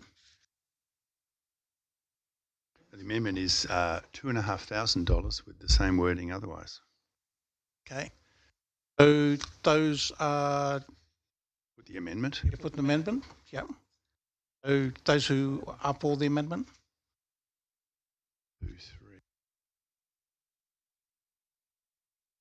Those who are against?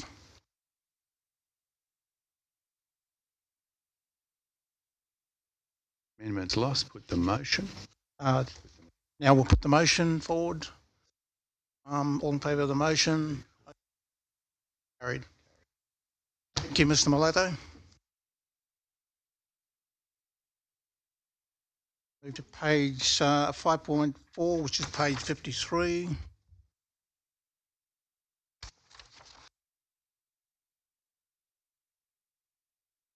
Okay. That's council participation in professional development. I'll move on that motion, please. Happy to move that, Mr Chair. Donnell, and thank you, Councillor Kinghorn. Okay, any discussions on this? Yes, Councillor Kinghorn. Oh, yeah, thank you. I just wanted to, with my list of what I've done, I actually did do the Locale Learning New Councillor course last year, which took me 6 months and 35 hours. So I just would like that added into my record. That's okay. Councillor. Thank you, Mr Chair. Look, I suppose I'd just like to make a bit of a reflection on this. Firstly, by thanking council staff for arranging all these training opportunities. As we've discussed previously, some of them are a little bit hit and miss, but others are absolutely invaluable.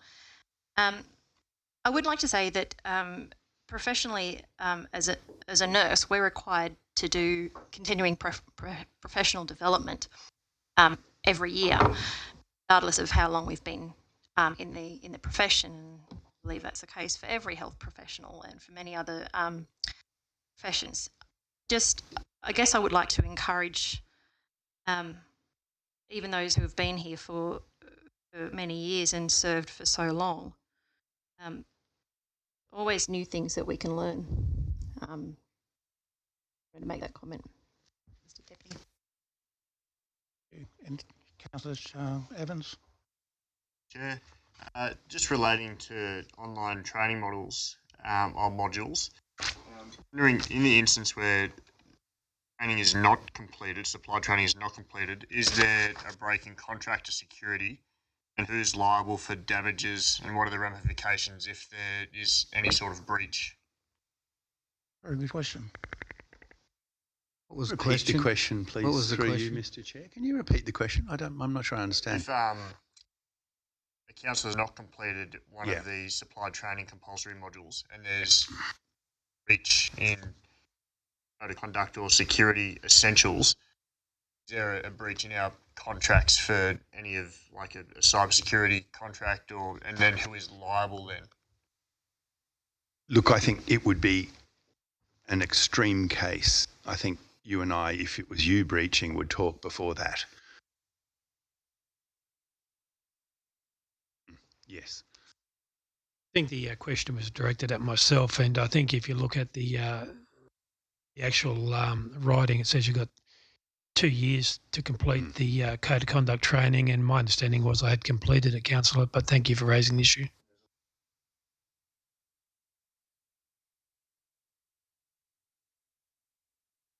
Just a comment, Mr. Castle. Yeah, I'd like to Councillor speak. Whitton, So, yeah, great report. These self-development programs come at a cost. There are training companies who just revel on councils spending money on self-development courses. A lot of these things weren't available to early councils. But for me personally, I keep up to date with, like as I mentioned before, I'm a fellow of the Institute of Company Directors, which is which is regarded as the highest you can have in the corporate world, which covers all boards, which we are, right? And a lot of other councils recommend that their councillors members of the Institute of Company Directors and do those courses, right? Because you do learn about your exposure as a director or a councillor. You learn how to read and look after financial statements, balance sheets, P&Ls, all of those sorts of things. Or the Local Government Act, the way they deal with P&Ls and financial fiscal issues is a little bit different. But if you breach them, the ramifications are the same. So as a councillor, it's generally up to yourself whether you feel you need the self-development. Mandatory. Councillor. Yep. Councillor. Thanks, Mr. Deputy Mayor. I just wanted to comment on the some councillors are recorded as having done hit the ground running.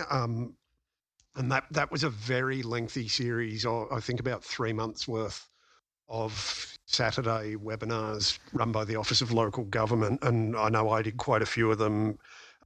It's not listed for me. I know Councillor Peterson was on some of them because we were messaging each other while we were both spending our Saturday listening to presentations. And I think Councillor Kinghorn might have been on some of those as well. So I'm not sure how the records on those, whether Office of Local Government sent things through or whether we needed to do things and maybe some of us did and some of us didn't. But I don't think it's a big deal, but just wanted to note that. And as I said, it was a very big series. I don't imagine anyone managed to do 100% of it. And the other one, I've plugged it before, I'll plug it again, the Domestic Violence New South Wales workshops. If people are looking for something that they haven't done before, that they might not know about, that might challenge their attitude in some ways and teach them some new things, I think it's a really good course to do. Okay, any other speakers on the motion? Okay, put it to a vote. Favour? Carried, thank you. Moving on now to 5.5 at page 57. And it's the classification of land of Pinnacle Road. May I have a move on Motion. that there, please? Councillor McDonald and Councillor Duffy. Any speakers on that motion? No speakers on this motion. I'll put it to a vote. All in favour? None against. Carried. Thank you. 5.6, page 59. I'm happy to move the Future recommendation. City Laneway. Happy to second. Councillor Miletto, Councillor McDonald. Any speakers on this motion? Yes, Councillor. Yeah, I think this is a really fantastic project and it's really going to be transformative for that site. I know there are differing views both in the chamber and in the community about public art, both in general terms, its value and the value of any particular project. But this one, I think, and I mean, we've had multiple briefings on it through the process, and engagement with selecting the winning entry. It's one that is really going to take a space that is really uninviting at the moment, and it's used by a dance academy, it's used by pedestrians. It's used by the businesses around that space, and it's going to turn it into something that'll really be completely different. It'll be inviting. It's great that we had Charter Hall here talking and supporting it, and I do acknowledge what they are contributing in terms of the work related to the project, and it's great that they're supporting it. I do think still car park itself is not an inviting space, and I'd love to encourage Charter Hall to look at taking things further from there. It's, you know, there's some good stuff. There's the murals as you go driving down into the car park or as you go walking down from the shops. There's been some good work, but once you get down there, it's a pretty dark and dingy space down there as well. So I'd love to see more work to sort of transform those sorts of areas as well. So would really encourage, you know, the private businesses, the shopping centre operators. We covered the Travelator earlier. That's a practical accessibility issue in another shopping centre. But looking at making all of our spaces, we do the public space, but I'd love to see the private spaces get more focus on sort of cultural development and making it an inviting space as well. But yeah, I just think we've got a fantastic program of public art that we've been rolling out, and I know there are people who don't think public art has any value at all across the board. There are people who aren't going to like any particular project, but I really think this is one that is going to do quite a lot, and it's as we've heard about in our briefings, it's going to create a disincentive for antisocial behaviour and particularly for vandalism there as well and graffiti. Thanks. Councillor, we'll just go Councillor Whitten, then we'll go. Thank you, Mr. Chairman. Look, I'll be speaking against this motion tonight. I'm sure Charter Hall would be happy. I'd be happy if council ratepayers were paying to upgrade a facility they own. I think from what I see from the art in that particular area, knowing about it since I've been here as a kid, it just needs lighting, good lighting and security. To spend, I know we've got government money for 100 grand and another 100 grand from funds in council. I just think that to make this safe and walk through it, like even the way it is depicted in these pictures, it's still too dark. I wouldn't walk through there. I wouldn't walk through there like this. It just needs good lighting. And the fact that we're using public money to pay for something that Charter Hall are going to chuck 15 grand into, I don't logically agree with that. So I'll be voting against it, Mr. Chairman. Mr. Deputy Mayor, sorry. Councillor Peterson. Yeah, thank you. I'll speak against the recommendation, but certainly acknowledge the variety of views and, you know, the thoughtful and respectful points of my colleague, Councillor Mallard. I'm a bit reluctant against it because I think there is benefits of making the space more attractive and acknowledge the $100,000 New South Wales Government infrastructure grant, but it does involve $100,000 of our money as well. I just don't feel there's community support for the expenditure in this area. The current council was not able to vote on the golden spheres of the B clock. They were legacies of the previous council. So I feel this is my first opportunity that I can reflect what I perceive as community sentiment and not vote on money for these projects. I certainly think there's people in town, so my patients struggle to get money together for things, including council rates. And I think when we spend $100,000 on projects like this, it actually undermines everything else that we do, providing quite a false impression that we're not responsible with ratepayers' hard-earned money. Please don't demonstrate we're so out of touch that this is what we think residents actually want from their council. Councillor Peterson. Wow, here we go. Okay, Councillor Malato, please. Thank you, Mr. Chair. Look, I'm going to support the recommendation. I think the intent of the upgrade was to improve safety through lighting. Whilst the design may not be everybody's cup of tea, I think it is an initiative by council who have took on board people's concerns, who didn't feel safe walking through there. What I would like to say is that my understanding is that thoroughfare through there is jointly owned by council and the group which council referred to. And so we all have obligations to make sure that it's safe. But what I would like to see, and other councillors touched on it, is an upgrade in security. Because whilst it may look vibrant, it still is it still lends itself to antisocial behaviour. And I think if there were an upgrade as such as security cameras in there, I think that may alleviate the community concerns with regards to that. So I would like to see, if possible, a portion of the money which was going to be spent on the upgrade with regards to the artwork and the lighting in there, that some of that money be spent on an upgrade in security cameras, if possible. Well, then, yes, Councillor King. Oh, yeah, thank you. I'm going to speak for this. I think that it is currently awful. It's a reeking, grubby hellhole, and we've just got to do something.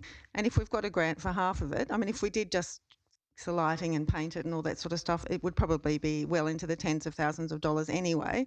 So if we have an opportunity to do that with some funding from a grant, then I think we need to do it. It's just one of the most awful places in Orange, and it's desperately in need of some love. So bring it. Thank you, Councillor King. Councillor Evans. Yeah, thank you, Mr. Chair. I was on the fence about this one, but I think I will get behind it in the end because it is shady lane. I think while we've got some work to do with security, brightening it up with what actually is in the roof there, but I think it will add amenity to the area and make not necessarily Summer Street, but that access into the Anson Plaza where there's a string of small businesses. I think it's going to make them a lot more accessible, particularly the bottom area going into the car park. I will ask though to the director, while we didn't have any local, do we know why that was the case? Is it were we lacking the skill set, or just we didn't have the correct contacts?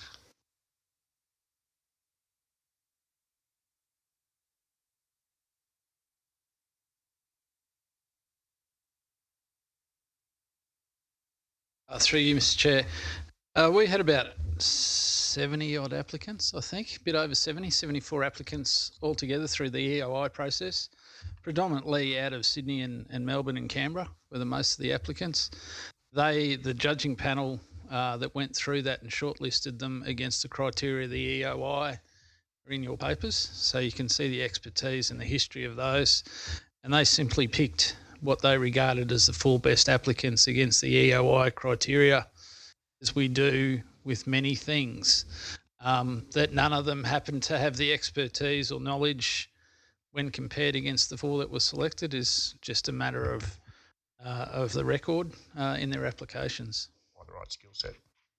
Well, not that in the whole criteria, it's not that it's just that others were better. Councillor, go to Councillor Floyd, please. Okay, I'll just work our way through the line. Sorry, councillors. Hanging out for it, yeah. Thank you, Mr. Deputy Mayor. Yeah, this indeed was a difficult one for me as well. I'm actually going to vote no for this tonight. For two reasons. First one is I just cannot see the $200,000 value in this particular project moving forward. And I'm also very disappointed that the local artists didn't make the cut, basically, to put in submissions that were worthy. In my opinion, it seems to me like we're giving too many opportunities to people in the arts and cultural area from outside the Orange area to make submissions to these things. I'd like to see more Orange people involved in this and hopefully get a gong maybe for something down in the future. So for those two reasons, I will be voting no for this tonight. Duffy. Chairman, I'm dead set against this 100%, probably even a bit of more percentage than that. The ownership is not even the council's. Here we are going out and doing something, providing for someone who else it's owned by other businesses. Come out to my place and put some security cameras in and do it. Do it, go out to Council Whitten, out to Council Floyd's. Put it in. No way in the world. Look at the situation, what this steamrolling situation's been done, and you look at Lord's Place. The ratepayers are up in arms about that right across Orange. You can't go deny that. You look at the golden balls down there, it's another $100,000. You got the floating bees somewhere, that was in the last meeting. Point of order, Councillor Duffy. Point of order, Councillor Duffy. Could we speak to the motion, please? I'm speaking to the motion. We're talking about wasting ratepayers' funds, $100,000, and the ratepayers also owe the other $100,000. So It's clear. It's written there, $200,000 for something. So, but you've got to take into account that the whole area, right across Australia, people are struggling. We've seen massive rises in energy, cost of electricity, cost of gas, cost of fuel. We've seen interest rates of a $400,000 loan mortgage rate go up $865,000 a month. People have been evicted out of their homes. People are leaving their homes. People are living in the streets. And here we are spending some money on things that aren't important and not even ours. Not even come under the jurisdiction of this council whatsoever. You look at, as I said, you go to the situation of where we've been wasting money and all. This, as I said, all the way along, this whole program has just been steamrolled through under future cities. We're also running around at the moment looking for extra funds to do the planetarium, the conservatorium, the Southern Feeder Road. That's what ratepayers want. They want to see things put into proper things that are going to produce education and all these things. No one's going to come for a tourist drive from Russia or China or Sydney or go for a walk on this little alleyway. I mean, you're dreaming. I mean, I actually probably not dreaming. I saw A380s with 700,000 people on them coming down here to go through this alleyway. This is an absolute joke and we should be embarrassed by it. Thank you, Councillor Duffy. Is he voting against? Thank you, Councillor. Thank you, Mr. Chair. Can I just one question first before I speak to it?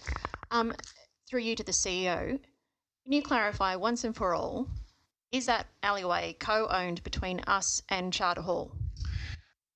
I can, and the answer is yes. Right. The percentage I don't know, but yes, we co-own it. So it's an asset of Orange City Council on our books, and Charter Hall own part of it as well. Excellent, thank you. Look, I'm obviously, being the seconder, I'm more than happy to support this. As Councillor Mallard mentioned, public art, as with all art, is in the eye of the beholder, and it's some people like some things, others. People I've spoken to who have businesses within the CBD, and I've spoken about the Future Cities art projects. Of all of them, they absolutely are 100% behind this because they know it's going to make our CBD more vibrant, more attractive. It's going to bring people through that alleyway. Just a piece of art. It really is. And the fact that, okay, we didn't have local artists make the cut, but if we put out an EOI with criteria that isn't met, and what's the point of putting it to someone who didn't meet the criteria? It's the whole purpose of having the process. As you can see, as was mentioned, like that selection panel is incredible. The experience and knowledge on there is fantastic. So we're really lucky to have this. I don't see it as a waste at all. It's already in the budget. We voted for other things, thousands of dollars, which weren't budgeted. So this is something that's going to help our CBD. It's going to help tourism. It's safety. It ticks all the boxes. So, thank you, Councillor. Yeah, this one's been a tricky one for me as well. Whilst I agree it is fabulous, it's quite unique. Was the criteria wrong though? Were we setting the bar too high? I totally agree that it's a dirty, grubby, dingy lane and no dance children should be going in there, but in this economic climate, could we get better bang for our buck? $200,000 is a lot of money. So I'm going to speak against it. Any other speakers? Okay, I'll just have a 2-minute comment, 1 minute comment, 30 seconds comment. I was at the briefing in relation to this. The presentation was quite amazing from the staff, and the process of actually putting it together and how it was voted on, and how it's actually gone back to the community, we've asked the community in relation to their thoughts on it. And that's what it's all there. Your Say platform has already been there. So we have consulted with the community, has been supported. So, yeah, so I will be voting for this motion. Okay, let's... Can I just... Oh, yes, Councillor. Yeah, I just wanted to just comment briefly in closing the debate on this idea that, absolutely the community are doing it tough at the moment, and I'm all for doing things to address the housing crisis and address cost of living pressures wherever we can and help our community.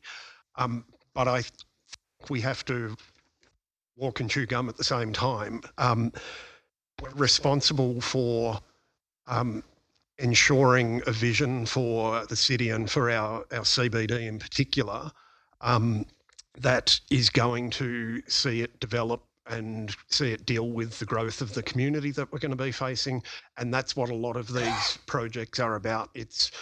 We can't put the brakes on that and, get 10 years down the road and have a completely stale city that hasn't kept up with the changes that we're going to see in terms of the amount of traffic, in terms of the amount of people wanting to use the city. I think just making it, continuing these improvements is really important along the way. And I think realising that vision of a different CBD from what we're used to and leading people's expectations rather than just listening to the loudest yellers, wanting nothing to change ever in this city. Is what we need to do as community leaders. Thanks. Councillor Mallard. Okay, let's put this to a vote. Those in favour, raise your hands. 2, 3.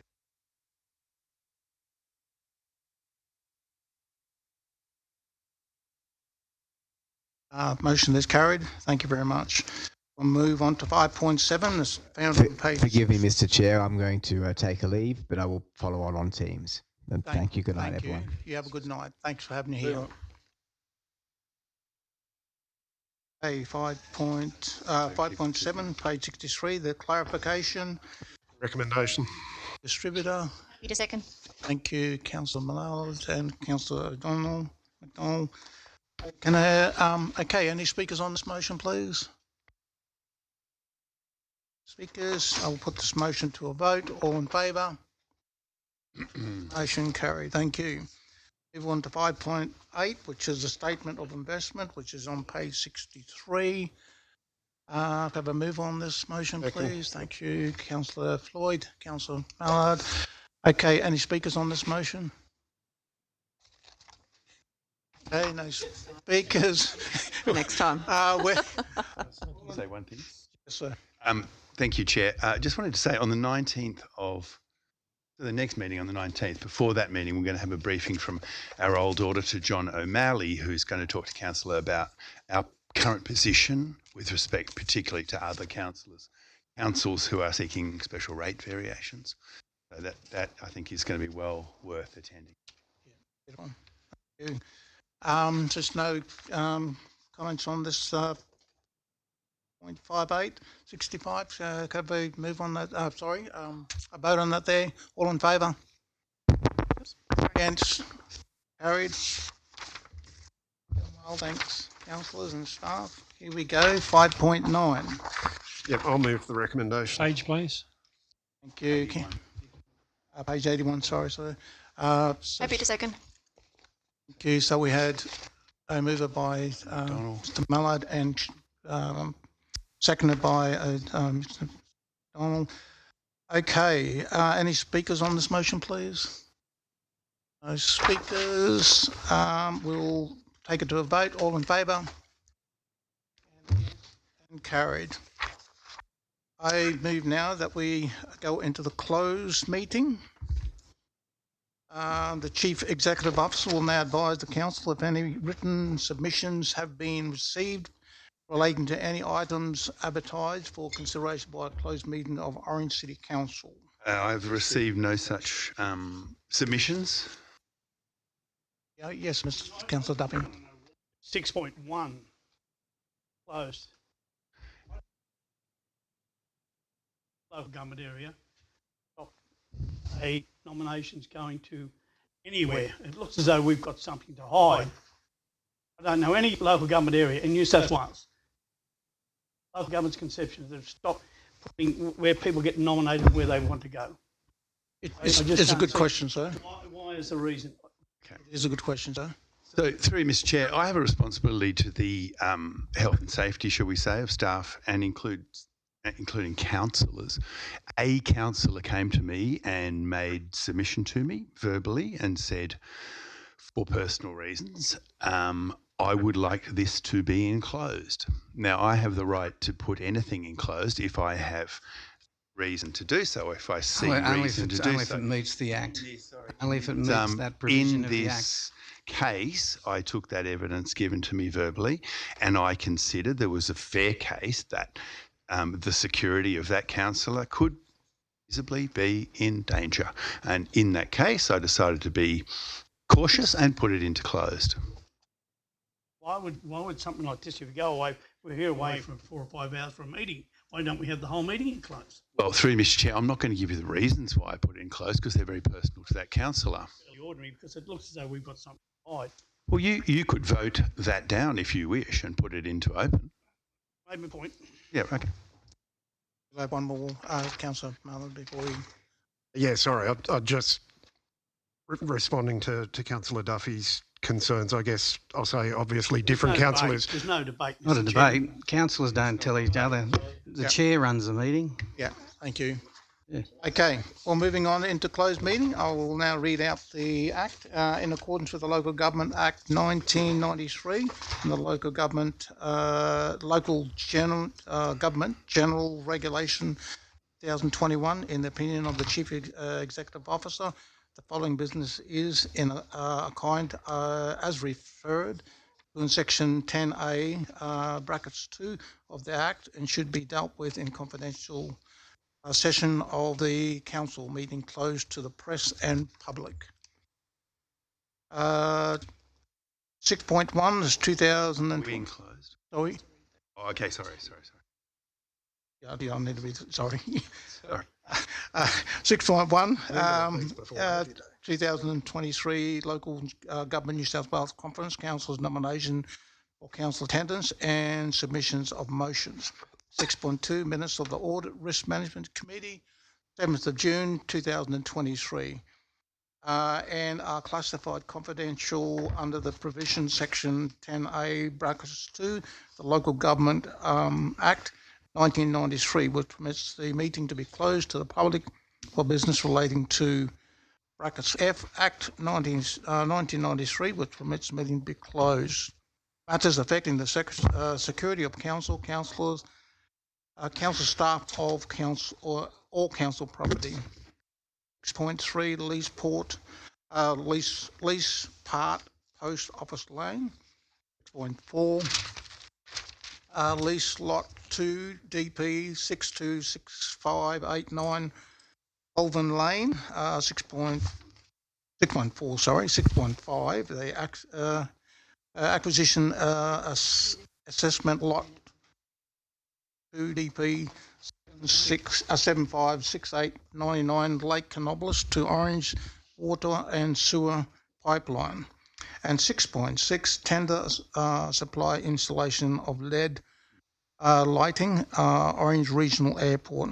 Are classified confidential under the provision section 10A brackets 2 the Local Government Act 1993, which permits the meeting to be closed to the public for business relating to bracket C information that would, if disclosed, confer a commercial advantage on a person with whom the council is conducting or proposed conduct of business. Okay, 6.7 is tender construction of Orange Regional Conservatorium and Planetarium is classified under confidential provision of section 10A brackets 2 of the Local Government Act 1993, with this meeting be closed to the public for business relating to brackets D, brackets I, commercial information of confidential nature that would, if disclosed, prejudice the commercial position of the person who supplied it. 6.8, midterm Chief Executive Performance Review is classified and confidential under Provision Act 10A brackets 2 of the Local Government Act 1993, which permits the meeting to be closed to the public for business relating to A, Brackets personal matters concerning particular individuals other than councillors. 6.9 submissions of redaction report on the 5th of September 2023 is classified confidential on the Provision Act NA brackets 2 of the Local Government Act 1993 permits the meeting to be closed to the public for business relating to brackets E information that would disclose precise maintenance of law. Can I have someone to move that we move into close, please? Thank you, Councillor Floyd. Thank you, Councillor Donald. And we wait.